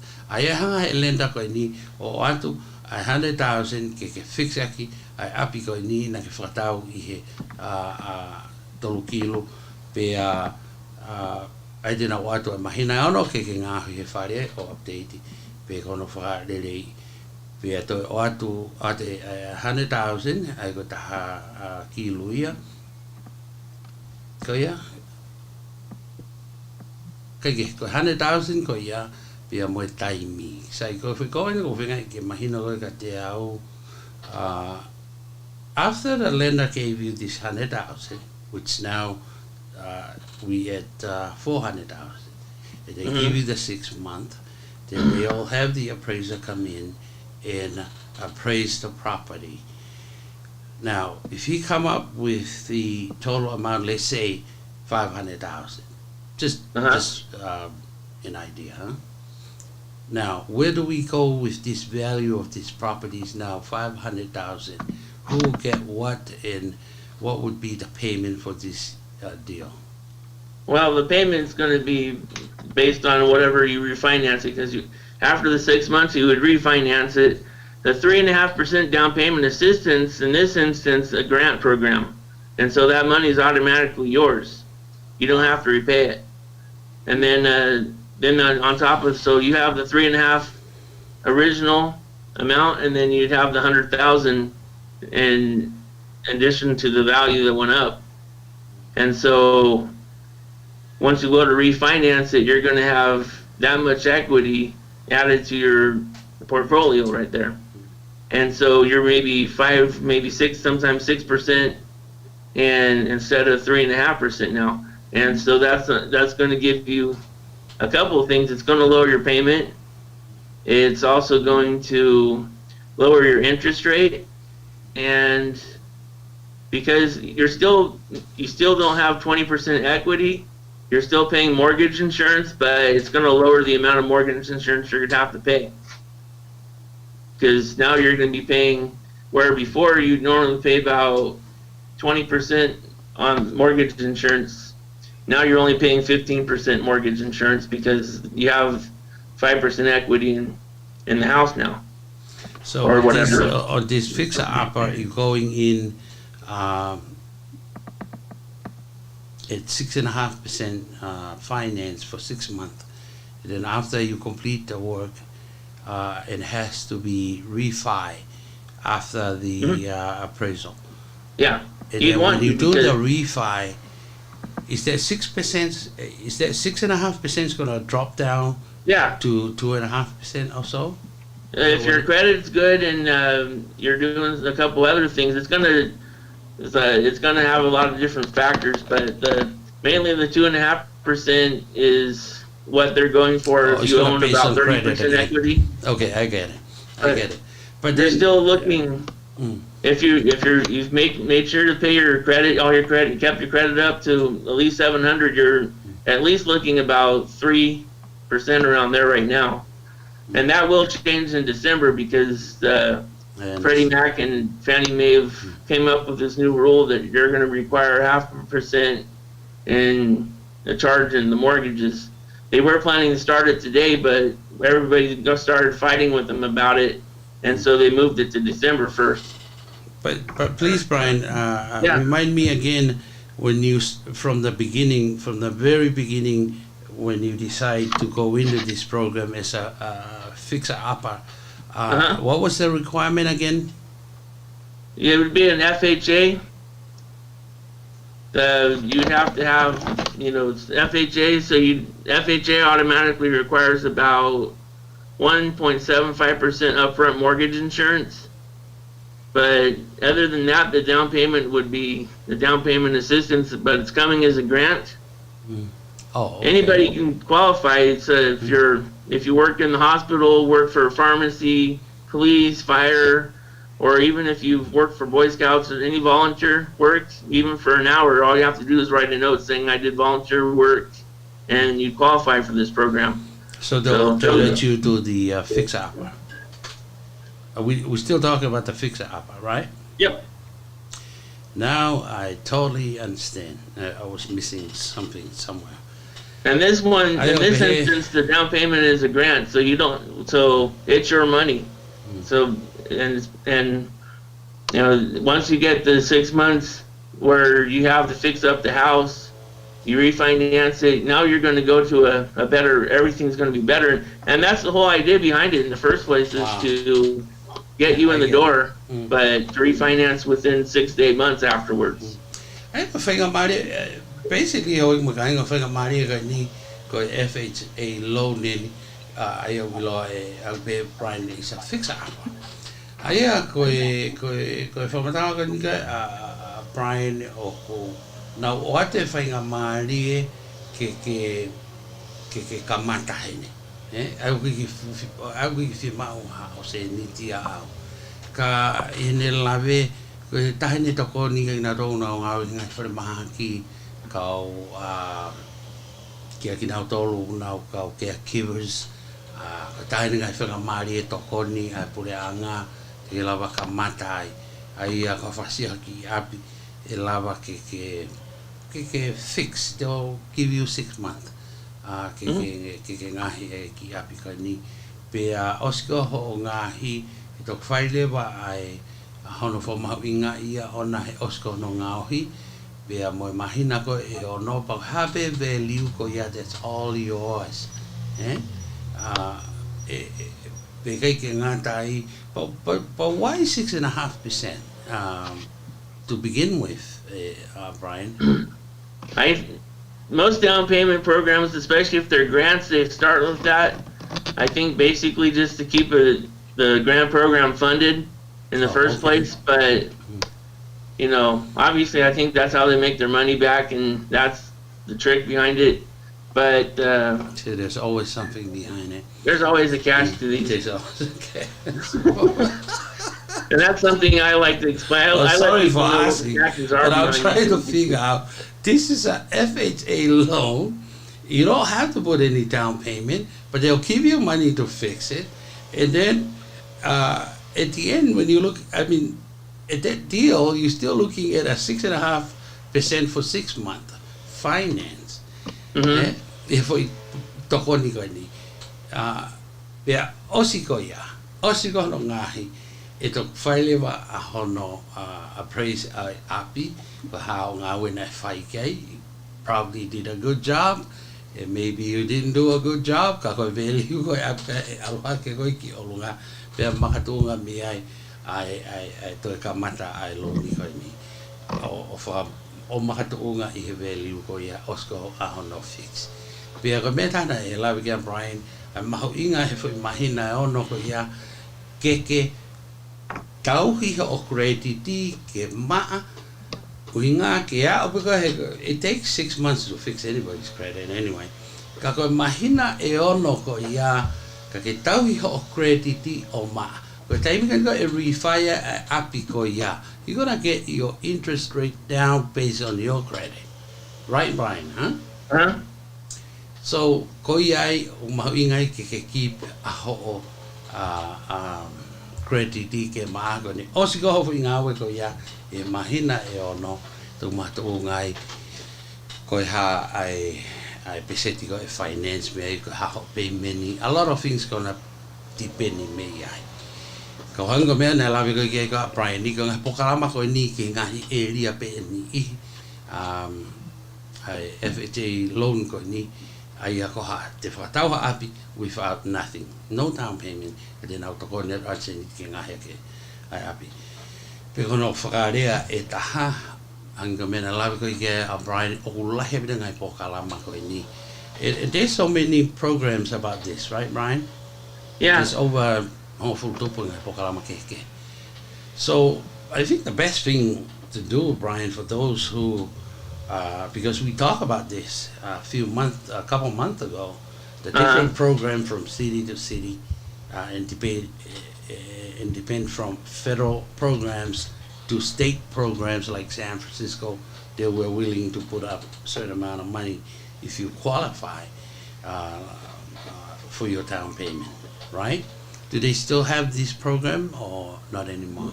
a lot of them suspended their programs during the COVID-19, and there's other ones that say they have programs, but when I call them, I'm on the line, like, just sitting there. It's like, then it's like nobody answers the phone or nobody calls back. And so especially in the Bay Area, I get the vibe that they're saying these programs exist, but then you turn around and it's like nobody's really there to answer the phone.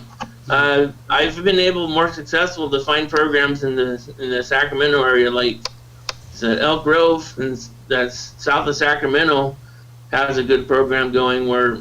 And then up in Grass Valley, which is a foothill town, they also have a really good program, and the people actually answer the phone or call back. And whereas a lot of the ones in the Bay Area, it seems like you get chirps whenever you call. It's like, is anybody there? Or are you guys just saying that this program's here for nothing? Just to make people think there's a program. So it worked. In the Sacramento areas, there's more programs available. But I'm also working with what's called Chinoa Fund, which is national. They're right now they only have the FHA program, but they offer 3.5%, and their credit score requirement is 620 for the minimum credit score. And then we have the CalHAFA program, which is pretty good for people living in housing units that are less value. The problem with CalHAFA right now is that they only offer up to $10,000, which in the Bay Area doesn't really help you. And in the Valley and Sacramento area, it would be helpful, but when you go into towards higher priced housing, it doesn't really come out to be even what you need for just down payment itself.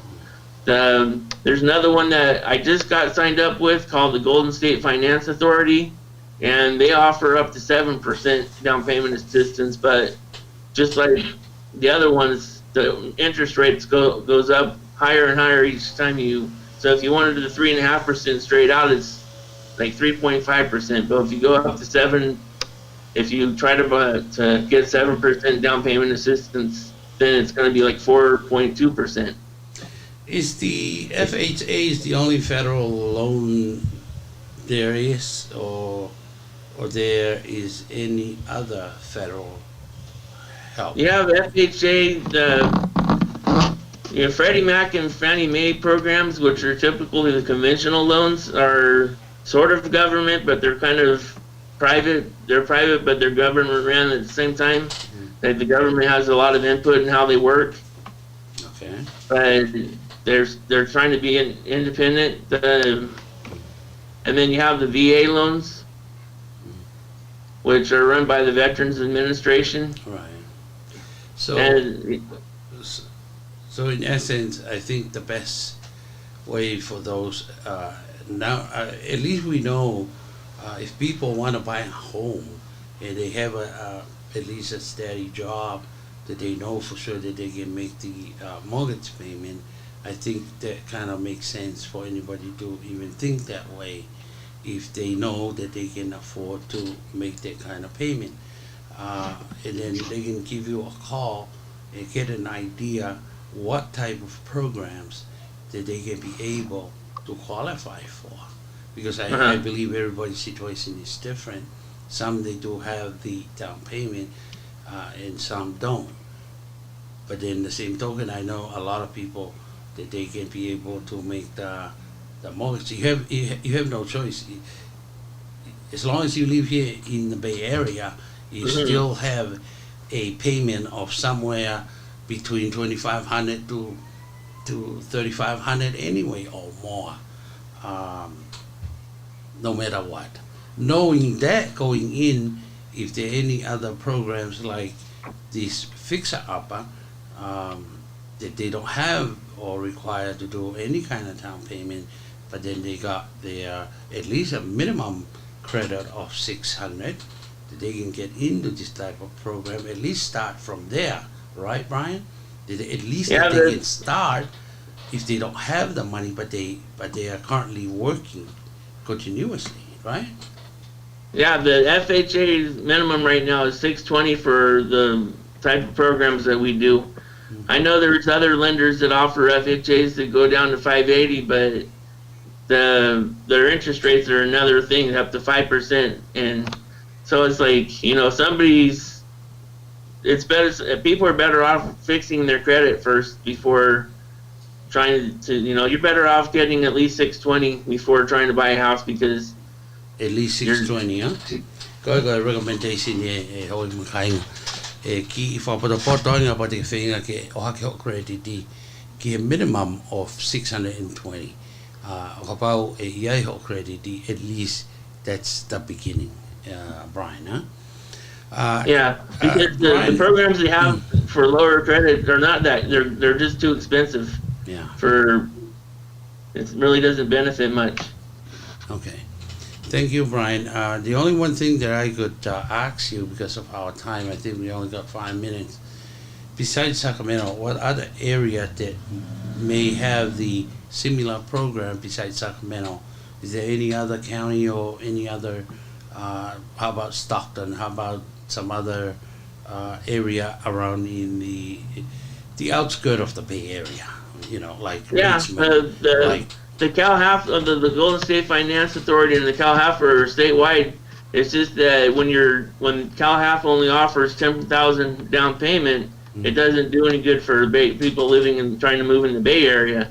If you're going to move to Stockton, that's an easy fix. Right. The CalHAF is probably made more because it's really made for people that are low income, and it's made for housing that's low income housing, so to get people to move into them. So if you're looking at Stockton, that's where you find a lot of that. So that's basically what they're thinking when they form these programs in the first place.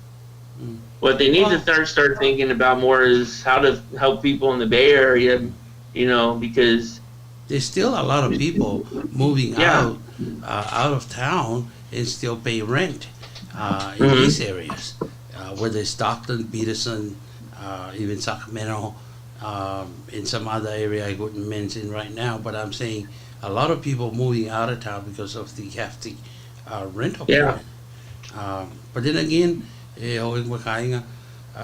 ke te au hanga ko tatanakan mo praini o lahi penga i toko nia ka whima o pe ia ke whetūra ka Brian, ke mo ki tānoa ki ai pero ilo ewa i toko lahi they're ready to buy a home, and I know there's a lot of people are ready to move ka koe te ke mahino poko mo kife ka pau o ku more ho reni ka ke lava ko ia o ki papa ngahi pe meni fa foki he wafe to wafe pe o ki sai ho credit ba kai na programa kan Brian he ku ka wai pe mo ngahi programa kan Fixer Upper is fairly available in Sacramento area and in some other county.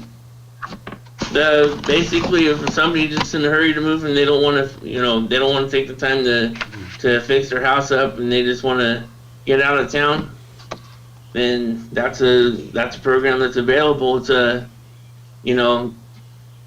a lot of people fix their houses up first and put them on the market, but then there's other people that they're just, for whatever reason, they're in a hurry to get out, and they'll just leave it. They'll tell the realtor, I'm selling this house as is, whoever wants it, they can have it, it's whatever price. And so they'll sell those at a minimum. There's a couple of them over here going for around $250,000 to $300,000.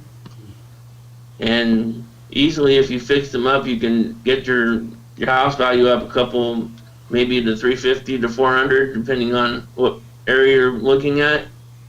And so, first of all, with the FHA 203, the appraiser is going to be the one telling you what the value of the house is going to be after it's fixed, so you don't have to be all the one guessing that. But also, if you just look at what houses are going for at the top of the market versus the fixer-upper, that'll give you a good idea.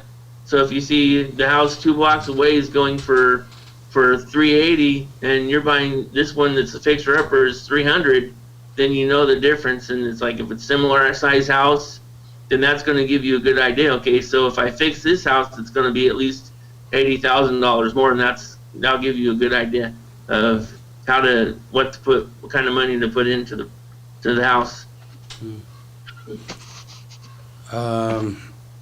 Again, hanggang whamatala ko ni Brian oku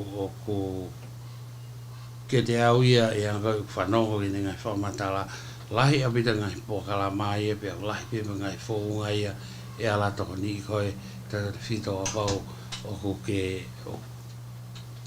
whaingata ia i ha situation te kau aki pe moi api kai i anga pe e kuakai e anga uksi o lolo atu o kai pe whahinga ia te nau qualify pina toki ko me nau ki api pau e hange ka more ho apartmenti pe ko e ko nga hanu do i lo do pe area fu mama api to ai nga hi to to ni apartmenti me te tau pe ma fa tau ko api ka ko pau pe hiki o mama o mi nga area ko ni hanga sa meno Stockton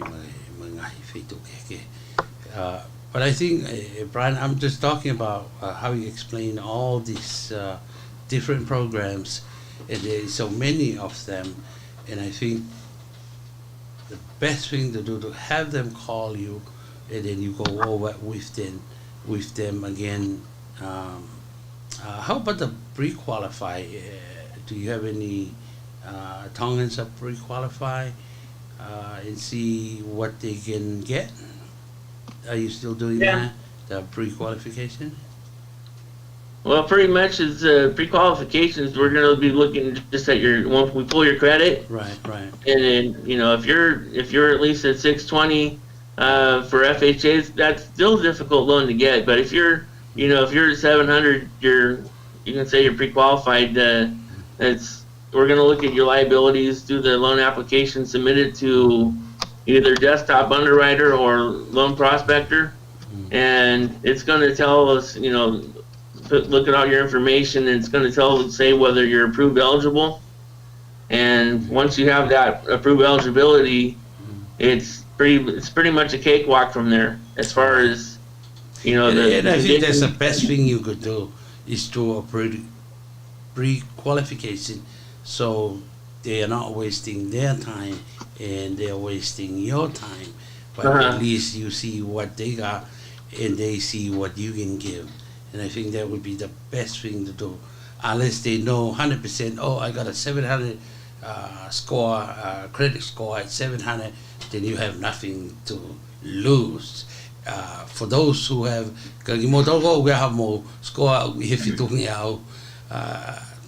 more likely, toinga kata upo kalamaya si qualify ka to be what's going to make a difference though if you're making $40,000 a year, saying that you want to live in Beverly Hills isn't, you're not going to qualify for that. If you're making 40, you have to be realistic about what you're looking at. Yeah, totally. That's very true too. He named that out about if you don't or credit score, you only make $40,000. Of course, you can't buy. There's a limitation of what you can buy. You're probably not going to Beverly Hills or Bel Air right now with that kind of income. You have to make a little bit more. Well, maybe not Beverly Hills, but maybe Black Hawk, right? No, I'm just kidding. Thank you, Brian. I'll give you the final word. Thank you, Marlo. Appreciate it. But again, I'll just make sure that if anybody need any kind of help when it comes to housing, at least they can give you a call. You guys can talk about it. Okay, Brian? Yep. Thank you very much. If you have anything more to say, Ofatu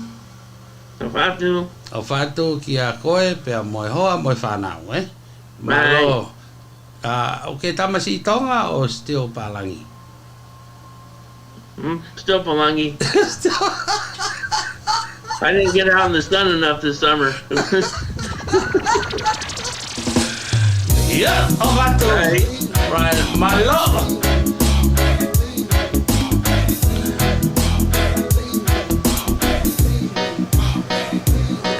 Man, we were Ani mate ngata kau hinga kage afala he Brian sasa suya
Lady o Vake Tali Folau tau mia se mi te tolu mi he taha be o ke e pokalama e hoko mai e ko Victoria Tycoon.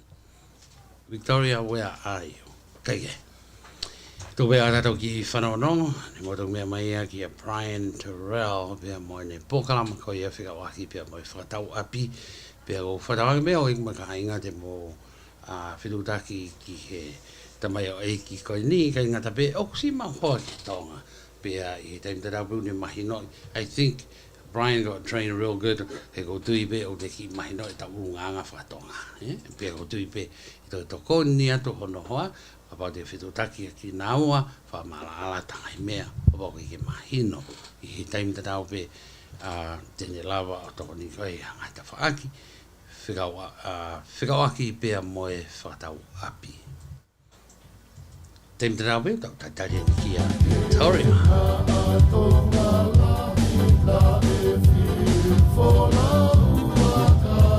O kuke wha amo e misi nai ki a monu ke toko meilangi, Tonga ko taimi ko ke ngoi puputu ua he fie ma upa anga whakawawave ko aku ikai ha tenali ko tali ono meilangi Tonga fe taimi u fie ma ua ki ave ki se ni te ki eua ka aku hala pe hange ko siva te amanaki ko tali monu meilangi iyo ko ho monu meilangi he ko fonga malu ileva aki au ki kolo Tonga ho ki no whakawawave pe ako toi make he ku tafe atu monu meilangi o fai fatongia mai pe me funga fonua ko whakaiki ki o halafononga ke monu meilangi ke Bay Area hiva uanima nima taha valu tolu fika telefoni hiva uanima nima taha valu tolu pe ko fetak pe ke Facebook monu meilangi pe ke funga fonua ki eua fika telefoni valu fitu valu tolu fa noa ua pe ko fitu nima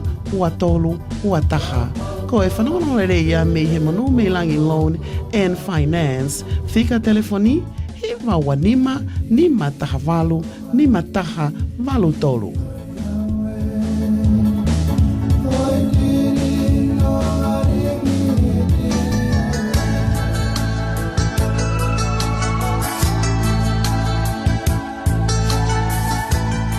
Toko, wangu fiwa he kalhamu, fa ampe ya ke sapate. Oh, ngai hau family Amerika? Iyo, tokorahi au pite.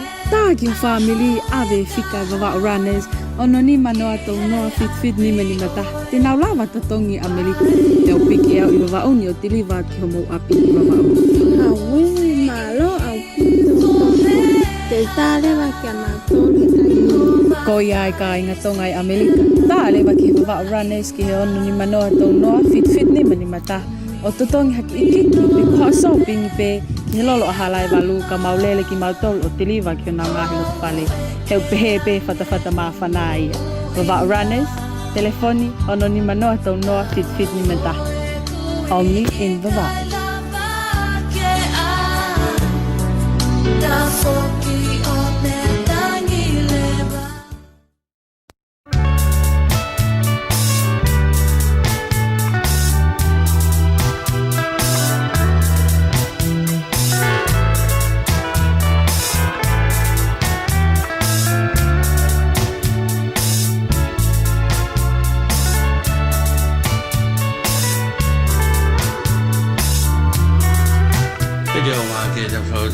Se mi te ono me he taha pia lito mai.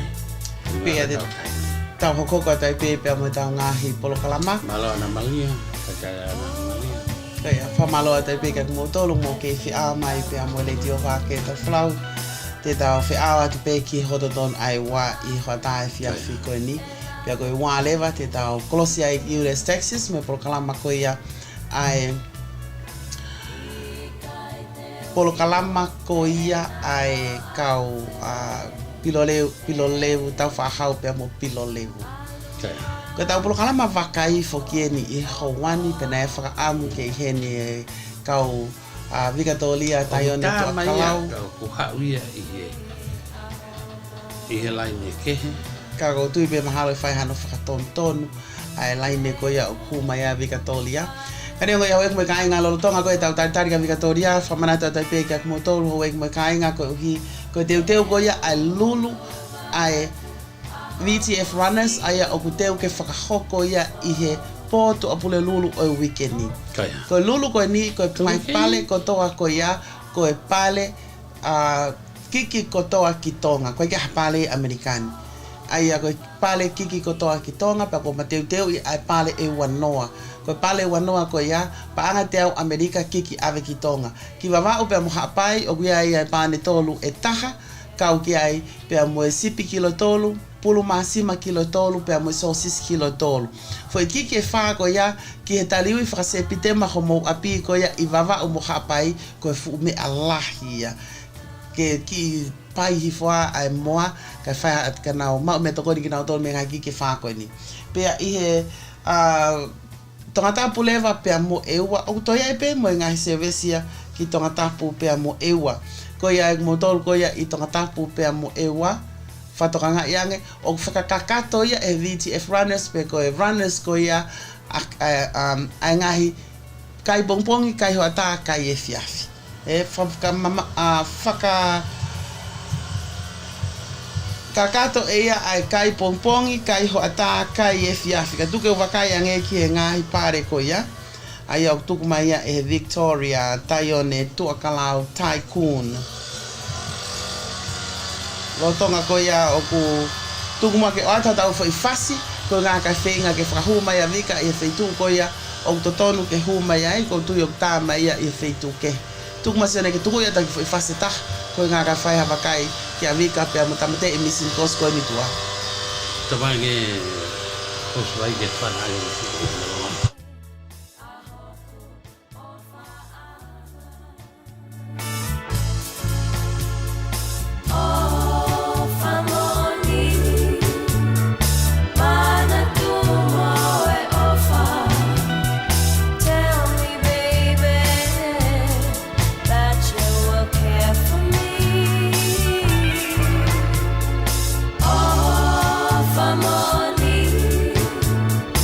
Bye.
Video ma ke da flau da mi se mi de hofu mani mami he taha.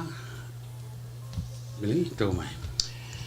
Ko ia ko ka pau ko si hu mai a Vake Tali pe a kai pasai pe ke tau hoko atu ko ia mo tol ko ia fe mau ke ta ha mo a ke ave ha mo kiki ki Tonga hapai vava o pe mo ewa kau mai ke lulu ko ni te ia ki sa pate ko ia o whakasepi tema fa sa pate whakasepi tema tariwi septema e lava ke toko ni atu a ngā kiki ko ni pe a ko pale wanoa ko pale e wanoa e lulu i he poto a pule lulu ko pale wanoa ko ia aia ko kiki ko ia ave ki hapai pe mo vava o pe ko package ko ave hapai mo vava o ko pulmasima kilo tolu sipi kilo tolu so sisi kilo tolu pe mo pane tolu ko kiki ko ia ko ke ave ko ki tongatapu pe ko package ko ave ki tongatapu pe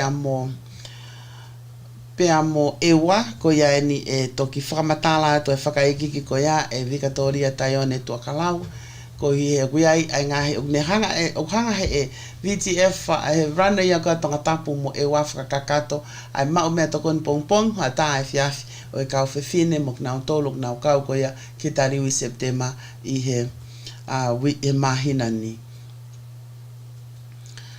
Ko e tau totongi tiki te, whirutaki pe kia Vake Tali taione tua kalau, ko e whika telefonieni, ai au ko tuku atu ko e ni, tike lava o Vimo, cash app, kai lava foki o sele, pe ko transfer pe ki akauni, ko hape fonga whai ngofua taha ko e kakoe.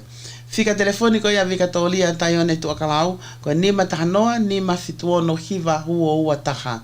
Ni matahanoa ni mafituono hiva huo wataha fa malo ai be foki ki Victoria Tycoon ko nga ko na tokoni ko ia ke si pale ai lulu fenga paanga ko ia ai kansa ai society kansa hu ko ia avava o te ke si fa hoko ko ia a flight atonga a hotu apule lulu ia tautolu pe a fa mafola hatonu mai ia ile tio FM aval fit point ni ma ko ia na tokoni mai ai Victoria Tycoon ai ko pale kiki paanga wangeau va sia kiki paanga wangeau ke pick up ia i farekoloa ko ia i vava o ko lulu ko ia fa ko ia i a flight o weekend ni ko ia e Victoria ka pauleva ko ke mau mai tatalele ko ki paanga o e Vake Tali Folau pe amo e fiu feinga ko na o glolotonga ko vika o totono ke mo ua mau pe ia ka pato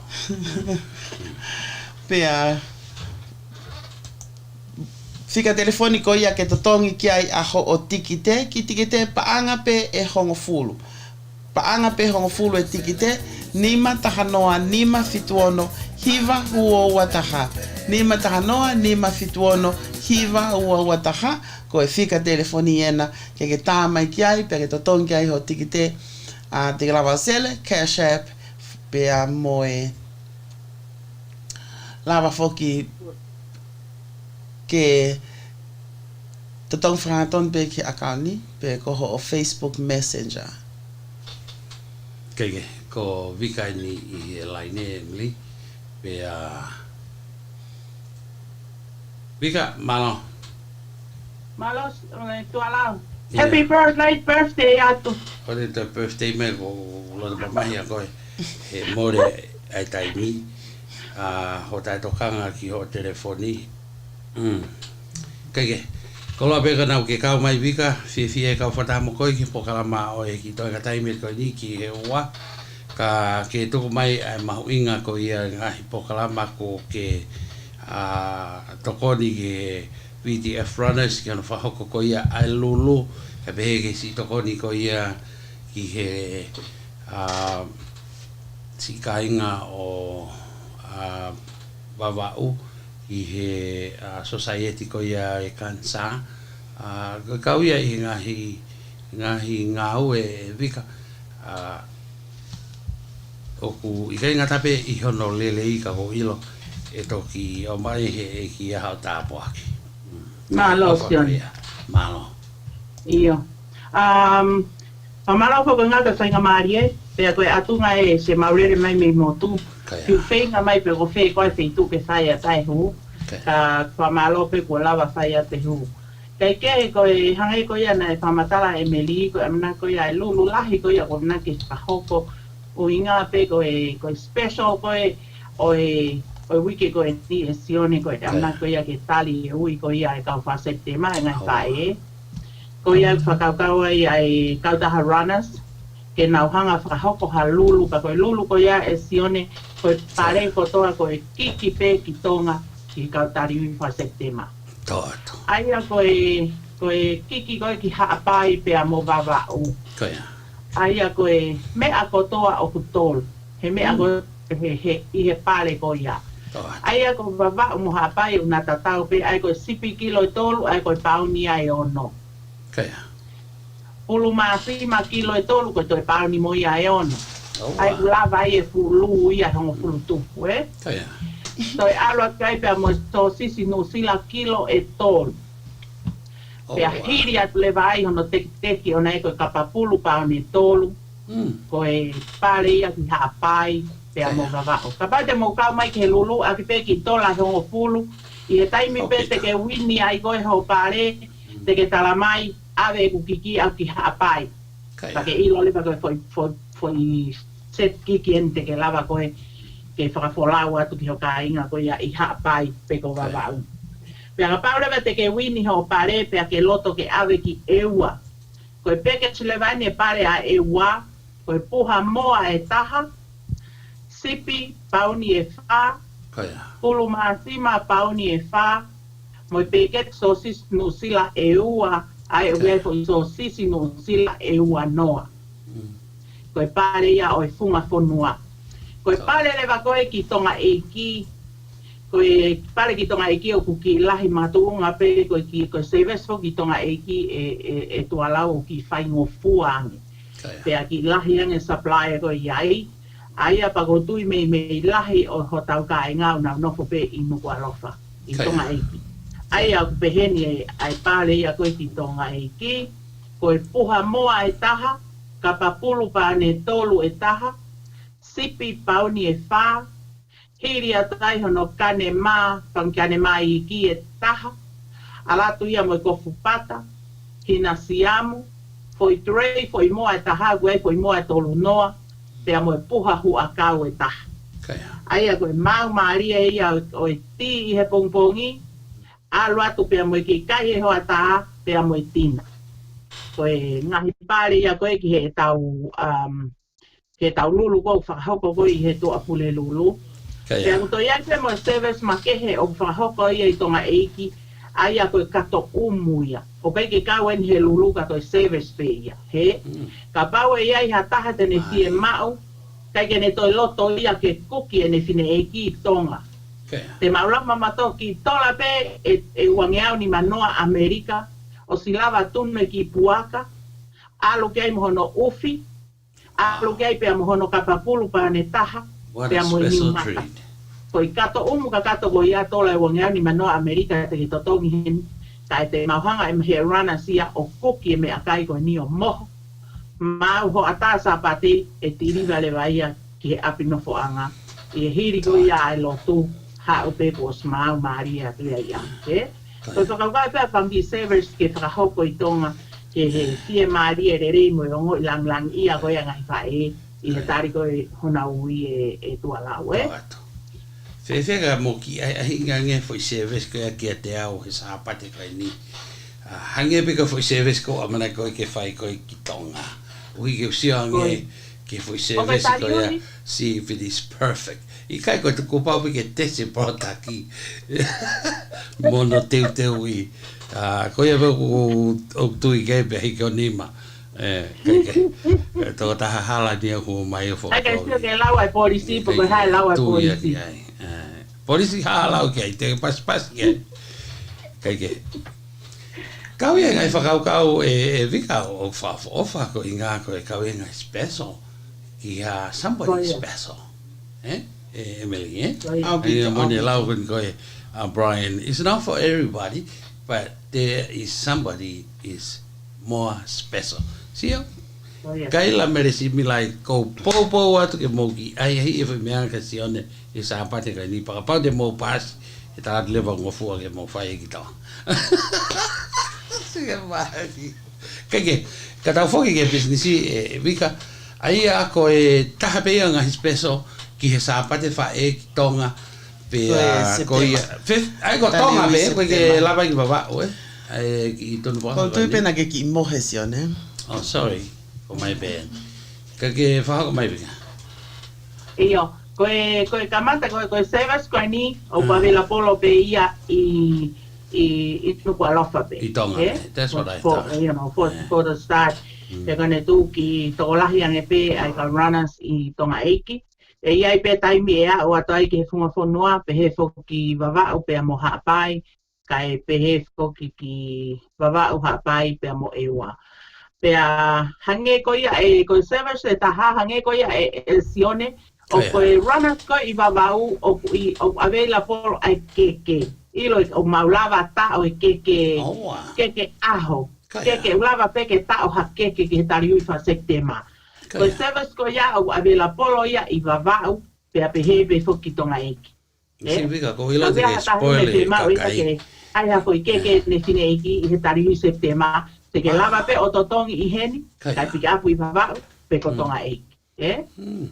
Lava lelei pe ai ngahi mea. Mau whenga peke, mau hanga ka kono whapuripuri, o po service ko he mahinani e sione. Kaya. O kui kai ke fu iai kai tau pehepe, o free runner ai runner sia, he? Kaya. Ke mau whaka maunga ko ngahi package ko ni, ka pau e koe ke whiekau he lulu, ka ke whakatau e package ko ni, o mau arts koe koe tola pe te au. Ka koe kotoa hoi a value ia koe, o pare koe ni mau ai, o ova ia he tola e te au, he? All we ask is $100 pang America. Ka mau whakahoko. Ai kone tua na ia, o free e mau whaifatongia, mau toi ala ko mau poketi, o toi whakalava me ai ke lava, ai foi pare koe ni, ai foi package koe ni ke ave. Wika ko mahino, o ka paka ke whia whatana to hati kite, te nau ke lawe na to o whatau foi package koe a I panga te au.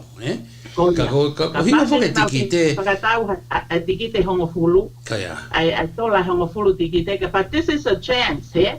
Hoki tola hongo fulu ka ke mau a ke fupare koe ni. Ka pamauinga whakatola Amerika, o pupaanga ia e te au tu. He? Ka uhinga lulu. Ai he kai ke ngata pe whai whatongia ta e totongi, ka te mautoiala ko mau kato ke whakalava ake a sopingi koe ni, ke ave ke ngahi whamiri. He? Kai pe foki pe amo ngahi surprise ia e tok o atu pe ia he poto pule lulu. Ka pau e mawhana ai misini a koe a utui he kai te lava tahaya ta off.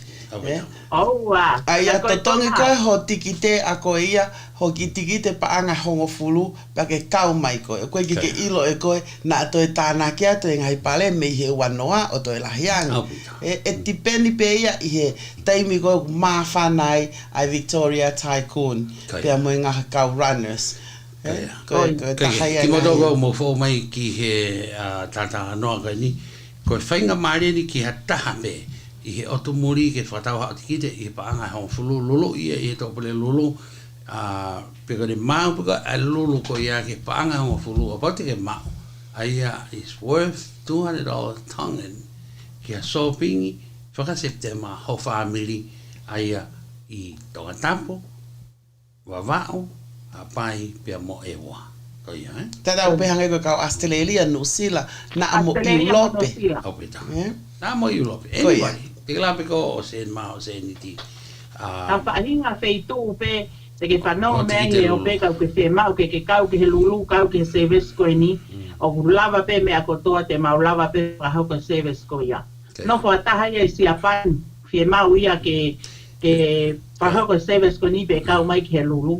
E tā mai pe mea mahu inga ke mohiki ai whika telefoniko ia koe ni mataha noa, ni mawhituonu hi wau o wataha, e ko tiringi mai pe koe ki ai, lawa leo ke tā rea e tā oia mea poku ke whie mau. Pe ko whea peha wheitu, ke tā mei Piritania, o ke tā mei Iraq, o ke tā mei Lebanon, o slawa le lei pe, Kaya, na moe mahi na o si mau pe fu ande na vika, ke ne hanga pick up o fo signal ko ia, ke tau mai o whetu taki. I taimtara awe ki moto kana I ngai whanomori ke tu PayPal. Lava le rei peke ngā ke PayPal. Plus, kako PayPal po wai bena ki fees. Okay, hono ki fees. Ai PayPal ka te ke lava ngā ak whai ngofua ke to hela ia koe le ke Western Union. Ka te ke lava pe o PayPal mai ho tola. Hange koe mea ko lava ke avi ka pau ke fie kau ko he lulu. Pe te totong pe ko ha ki tola e wanoa ki he lulu. Ka ke fie maa koe ke ave e koe ia ai ngai package koe ni ke pau pa anga te au ki he foi package koe ni, Aia koe tana ki atu ia koe ki he tau lulu. He koe lulu fok koe ni, e vika pe taim ta tau pe, koe tau lulu fok koe ni ki he whaka septema, mo tariwi septema, ka mata ia i he weekend i tonga tapu. Pe ato koko at ki vavao. Ka pau ke pehe koe o koe koe ngata anga pe ai ngai kiki o ku lava ke mau ave. E hange koe mea tāna ki koe vika. Ka pau ke loto koe ki awe hao puha sipi, puha moa, puha pulmaasima, puha mui pipi, koe tangai mahoa, tangai suka, koe hape ha mea o ke whakaam ke awe o au ki he keke. Ta oha fwoi keke o ase laita koe ni e hoa i loto.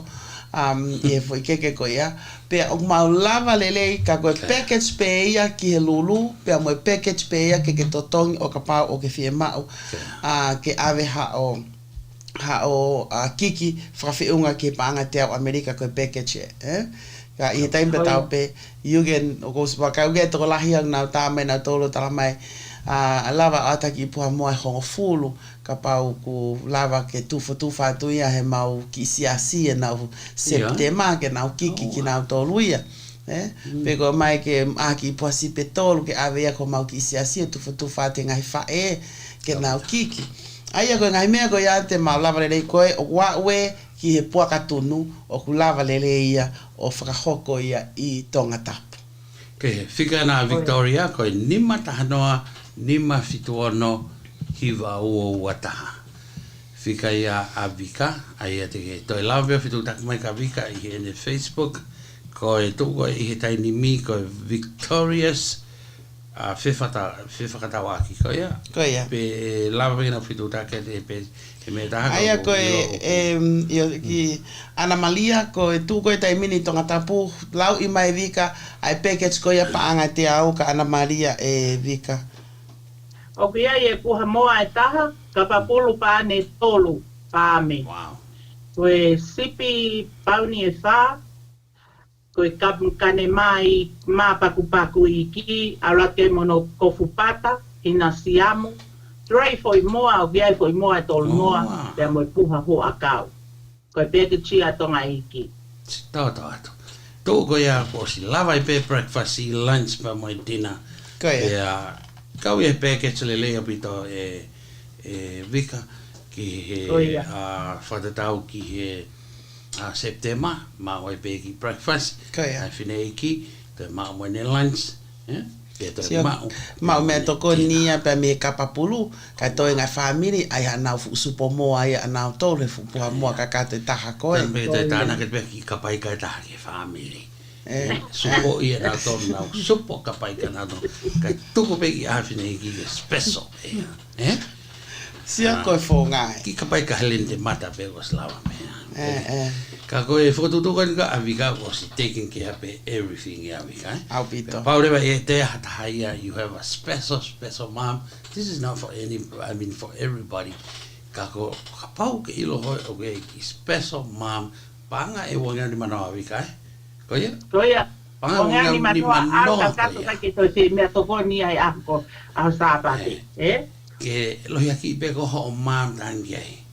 I already set up something for you, you don't need to cook. Ko i toi fia mau ke cook.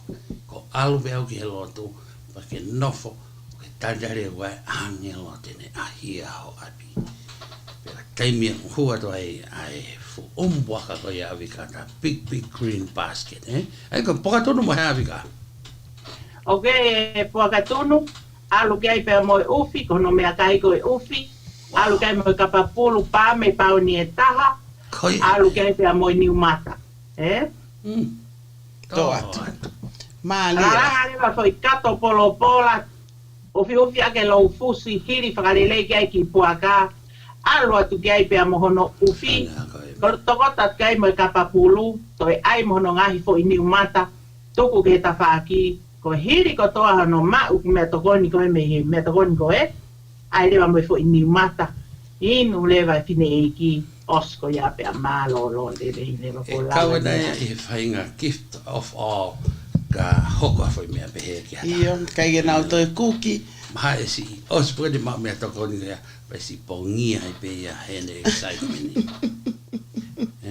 O mau na mi pongia pe, e so apu atu a runners mena whanki shopping. Au pito. Ka mea ni mea hai, whatutangi a mito.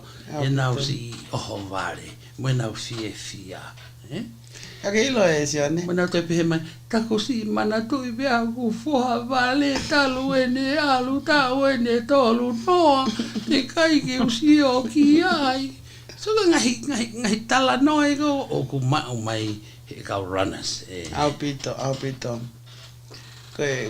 Koe motol ko ia ku fita telefoni mai o kau he polo kalamak, lava ke taha mai o no ni manoa o hiwa whahi wa tau noa kiwa. Au pito. Ka koe mea mo onia e vika, e tau whanonga koe ki tala noa mai he kau rana e nau sio ave koe ni ai ngahi mea toko ni ki e ngahi api, Tau te fito ki e ngahi api o kai ke nau kau nau toria he ave se ni tiki ai, ko ha te uncle, o pe ko ha toko ua first cousin e te whae, u nofo ia ki whetu i Tonga, pe ko wawa o pe ko ha apai.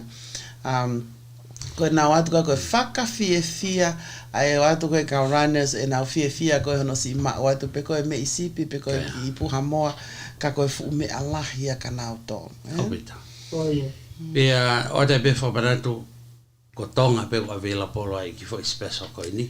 Ai special koe tonga tapu ne lau e vika, ko wawa uia mo hapai, koe sipi kilo tolu, ai ko wawa mo hapai sipi. Emily, ki slow down. Koe tau tānoa ni ki he kato puaka. Koia. Aia, ko Tonga be oku.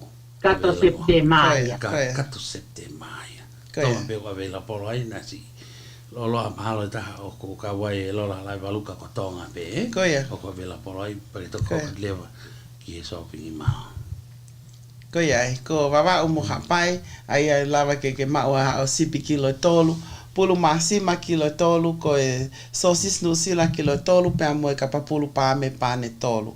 Pe ko e funga fonua leva ki ewa, te lau mai vika, ai funga fonua ki ewa. Ko e funga fonua ki ewa, ko ho fupuha moa, alo atu gai mo sipi pauni e wha, mo pulu masima pauni e wha, so sisi nusila pe keti e wā, ai a wea foi so sisi e wā noa, whakakato ai.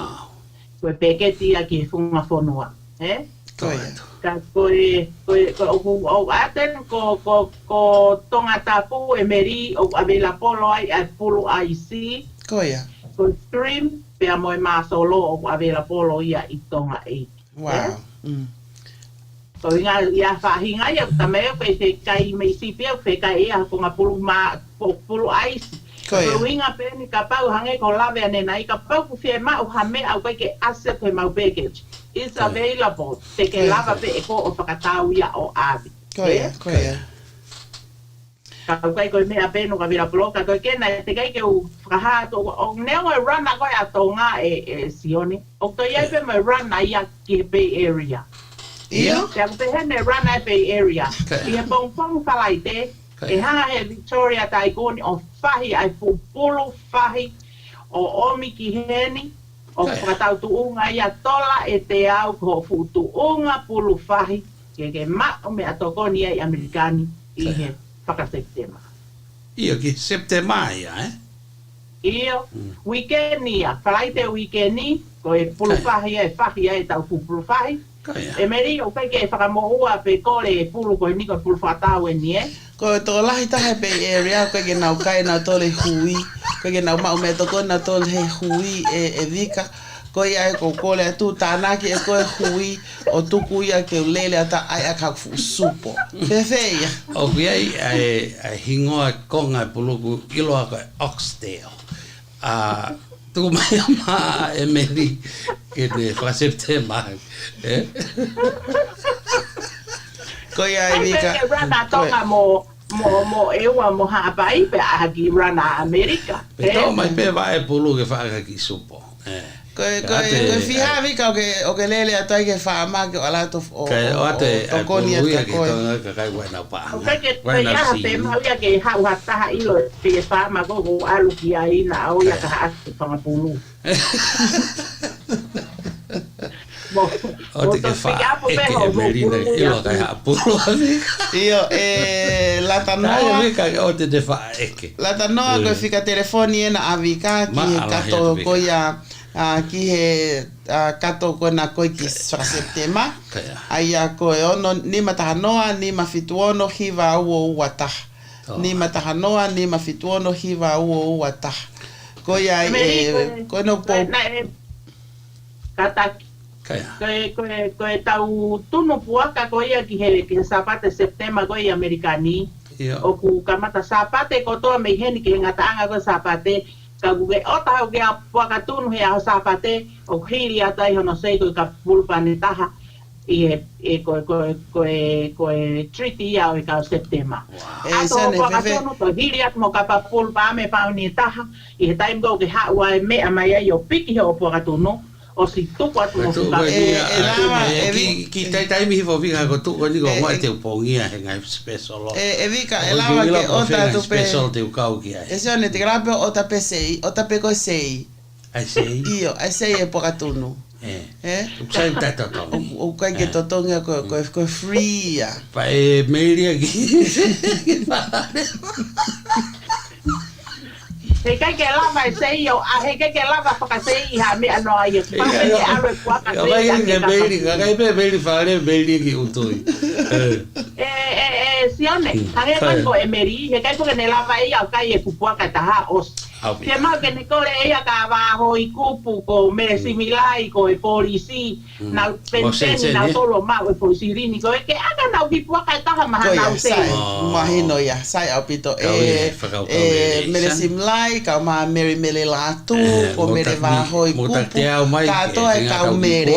Kako mo mere si moa mo kataki te tau whakatatau pe ke en feitu ko mo whemau ko e puaka. Mo kataki tak te au ko toa mai ko hi ko au ia ko mea petaha ko whaamau ke mau me puaka koe ke fie mau ia mo tau ko toa foi ule puaka o whawhatapu ko ia i mo tak te au mai ai e tau puaka tunu pe a mo mau pe sei ai a ko tuka tai mini to tonge mo toi puaka ka ate puaka ka mai pe sei ia maako ai ko kapapul pantaha Vika taoria e pa menga special ko ia e meri Vika to foki ange Vika to whamatala mai Vika Koe pulu ki motolo ni pe area pa aja o ke tuonga aia koe pulu fahi e falaite koe ni falaite koe ni aia tu fai fe Vika i ma be mo api pe tiriva I he woti oku whainga maari pe rana ke ne tiriva ke ngai api koe no koe ke nau si lava e lava pe rana ka koe rana ki totonge rana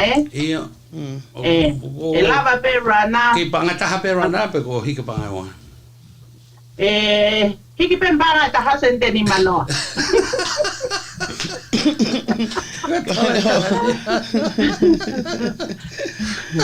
Koe si moa hange pego kulau mea mahuinga ke mau e fika telefoni ta mai ke he telefoni ke tahanga tawa area e pe mea koia Kaya, au pita. Kono lelei foki koe ni ai pulu fahi koe ni o ko ene mahino ko ene fresh. Mahino au pita ko ene fresh. Aia e toki tiriva mai pe i he pongpongi ko ia. Pe ko whewhitu e alu ki aia vika puke mai e pulu. Whai a hono teu i koe ai pulu ki hono whakatau atu koe ka motolu. E vika, ka pau e te fie mau e ki ta ia hahui a tatape o ki mama ahi fwe tola te au?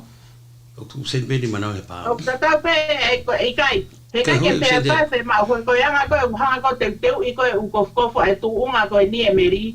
O paupe ke ia e hui, o paupe ke ia e woua, o paupe ke ia e me ngako, pea moe me i pulukano mate. Paupe ke nau alu whakata. Vika te ulawa alo tokoni at ka koe ke vahe koe ne ngahi mea koe na koe ke vahe. Meri, o ke kau koe ia he whahela au pito. Whahela au pita, Meli. Whahela au pita. Koe si moa koe te alo tokoni ka vika.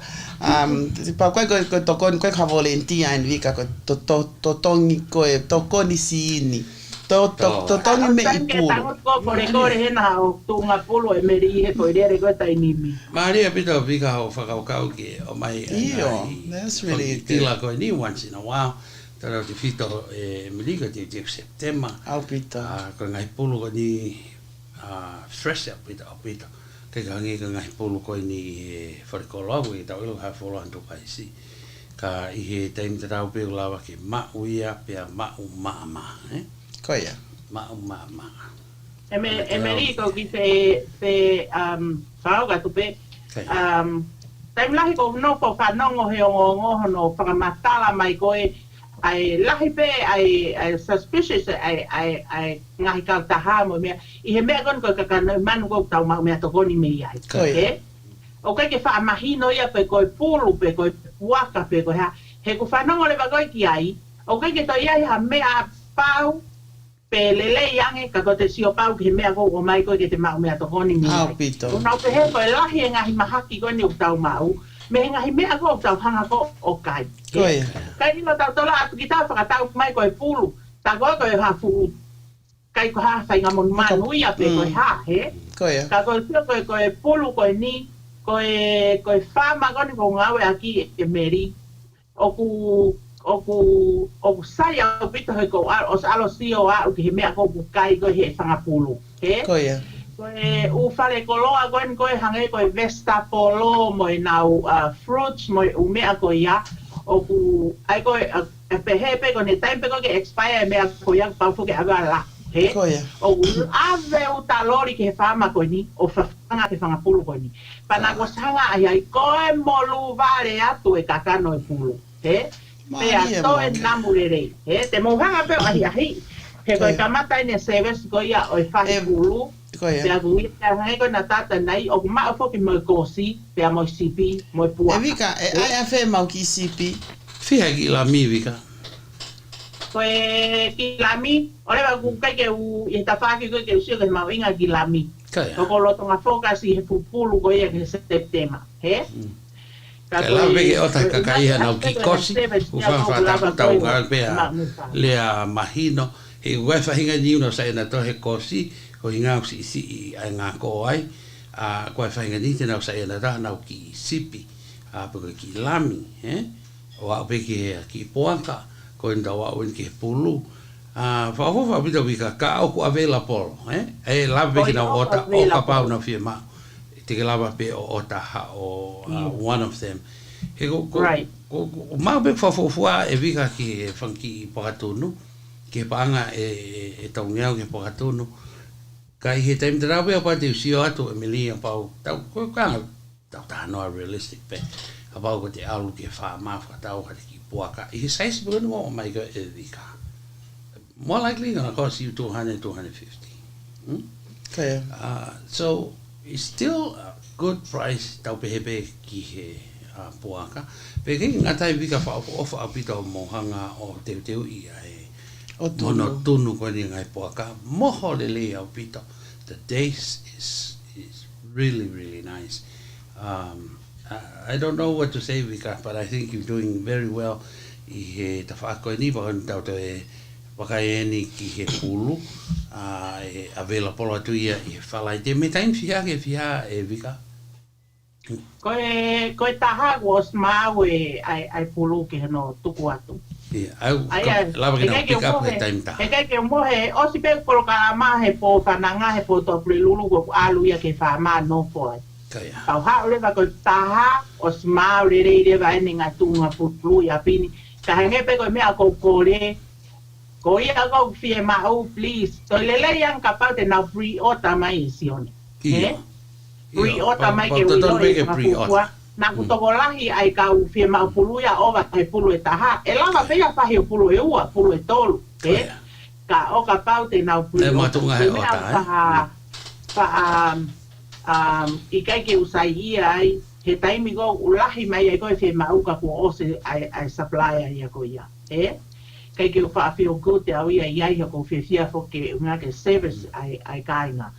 Ka e nofo peki nao tolu e te nao toktu au pe nao tolu he taha I he ahawhalai teo tā mai. mau tuunga hango fulu te pe ko o se pulu ia ia ta hinga ko nau ita ki nau tolu ia kai ke he ko to le atu pe I he o pe please e da he pe first come first serve pe ko aho tu si teni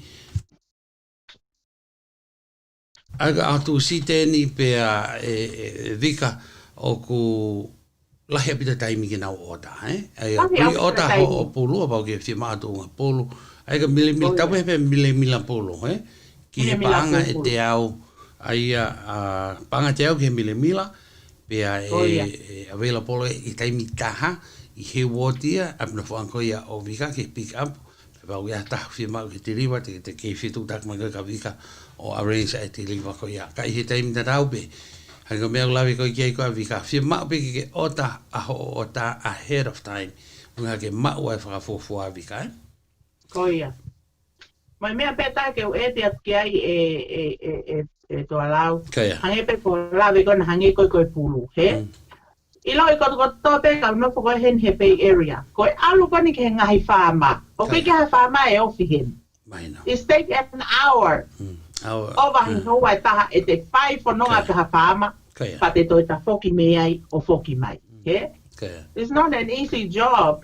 But hango lau o pa pe ke fai sacrifice, O wonga ma ke he ai te ko ia September. Ko ia mau whakaukau ke whai haki whi lau ke whahi ha pōru ko I ngā pe ko I kainga ko ia I Bay Area Kai he taim da rau pe whi mau ke o pau ke whi kau he lau pe whi mau ke otaha o pōru aia ko meri can't be any more fresh than this aia ko e hoda tonu ai taha I he hoata whalaite ko e whalaite ko ni meri o si mau ai pulu ki no pick up ka ki fitu tak me fika telefon ka vika ni ma ta no ni ma fitu ono hiva wo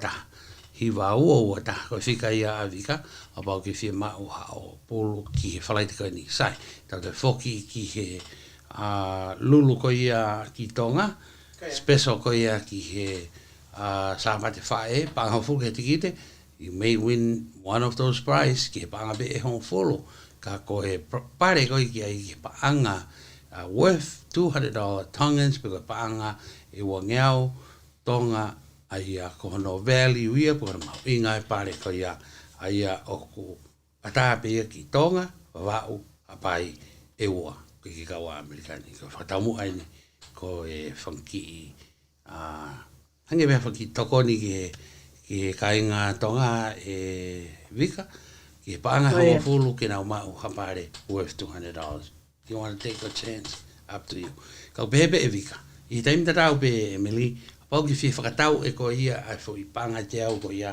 to guarantee you win you spend $100 that's up to you pea o ka pau o ke toi fi ma ko ia haki special treat ki o fine e ki Tonga e ki o ko os mau be boka tunu ia pe mo kapapulu mo fo o mo ofi ke ave ke for special deliver ko ia to a special person I Tonga ko ia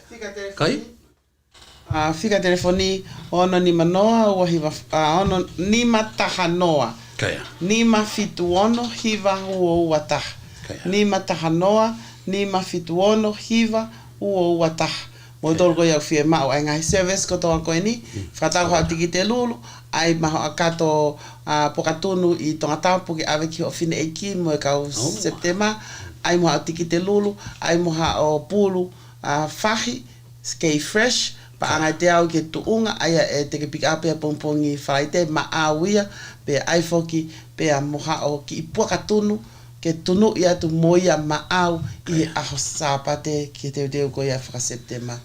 Pe pre-order pulu. Fitu tak leva ki a vika ko tu ko ko ta alo mai ta taimi. Ka tu ko ta leva ka ko ke Fasi mai leva vika. Malo. Malo pito e meni pe emocione ai mau fainga marie ko famala ka motor ko ta pe mo me mai I he o pe ko e funky ongo lelei pe ia me Victoria Tycoon mo e fua fatongia o lau ke mau whahoko uinga ko te waki ko ia o e tali ui September ai ho ek whawhine pe koe ngahi whae ko tui e lawa pen ke tokoni atu ke he ngahi huse paniti pe he fo ke whanau i ono whalangilangi i ko ia e tau ai ngahi whae i te wako ia September pe a ko ia ko kore peka motol mo whitu tak mai ke nima taha noa nima whitu ono hiwa ua taha special ota mai ha whainga mea pete ke lawa whie mau kai ke ia ha mea toi rere iangi ka ko ota ahead of time ke ngata he ne rere e mea e o atu ke lava mateu teu rere ke he ia ma to ta mai pe mit ko ia ke ha piki ke fulele e fai fatomia kai ke ate whakapapa mo whalahi mea te au he foki he fitunga whine mātua mo whakaunga tā maki he ki kautaha ko ini pe he o whalahi ka te motolo whakawhea motolo he poto apule lulo he tau po whananga taimi hiwa e fiafi ki tahataha e fiafi ko ia pe malo. Malo abito vika e fua whatongia mi hena pea ko lawe i pe i he kongalahi e whatongia ko ke whakahoko o ku hange ke te o ku whakahama ia ai lahi ho konga ofa mi ho ni to anga ofa. Lawe ki o. Tu hai dito makebe. No te lau sioni. Kaike, kau hame ka te au vika, you have a big heart kia tau community e meri, eh? Aubito. Thank you. How we go out her way to make things happen for people. How we find change out of here, something special, something unique, eh, meri, eh? Oh, yeah. Tau te whira taimi whainga ta apehe ni. Pea, whatawange pe ko whanki whakakau mo whanki whakatuku koe ni hoi makainga toko ni atu pea ke tau whanonga koe ia o whai. Pea ka pau koe ka menia o ku lelei ki a koe, o koe ke lelei a ka koe, whaka ofa. O ki nau tō nau pehe te nau whima whanki service ka me whanki lelei koe ni. It's all good. Mea mahuinga o ku iai a service o available here, wawa, Tonga, Eua, Hapai, Whianeone. Ko o tagata mea ki Hapai pe o ku ikai. Ko tui maha ko Hapai e ahaki polo kalama whamo ua i ai.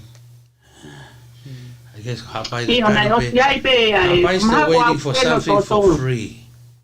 He? O Havika?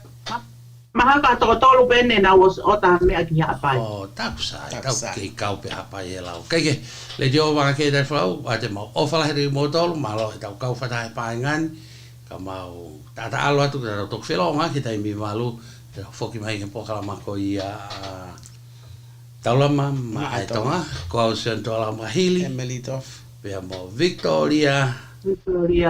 Taikun. Tō atu ai. Kamo mea, malo. Alo vika. Whanongo ai tonga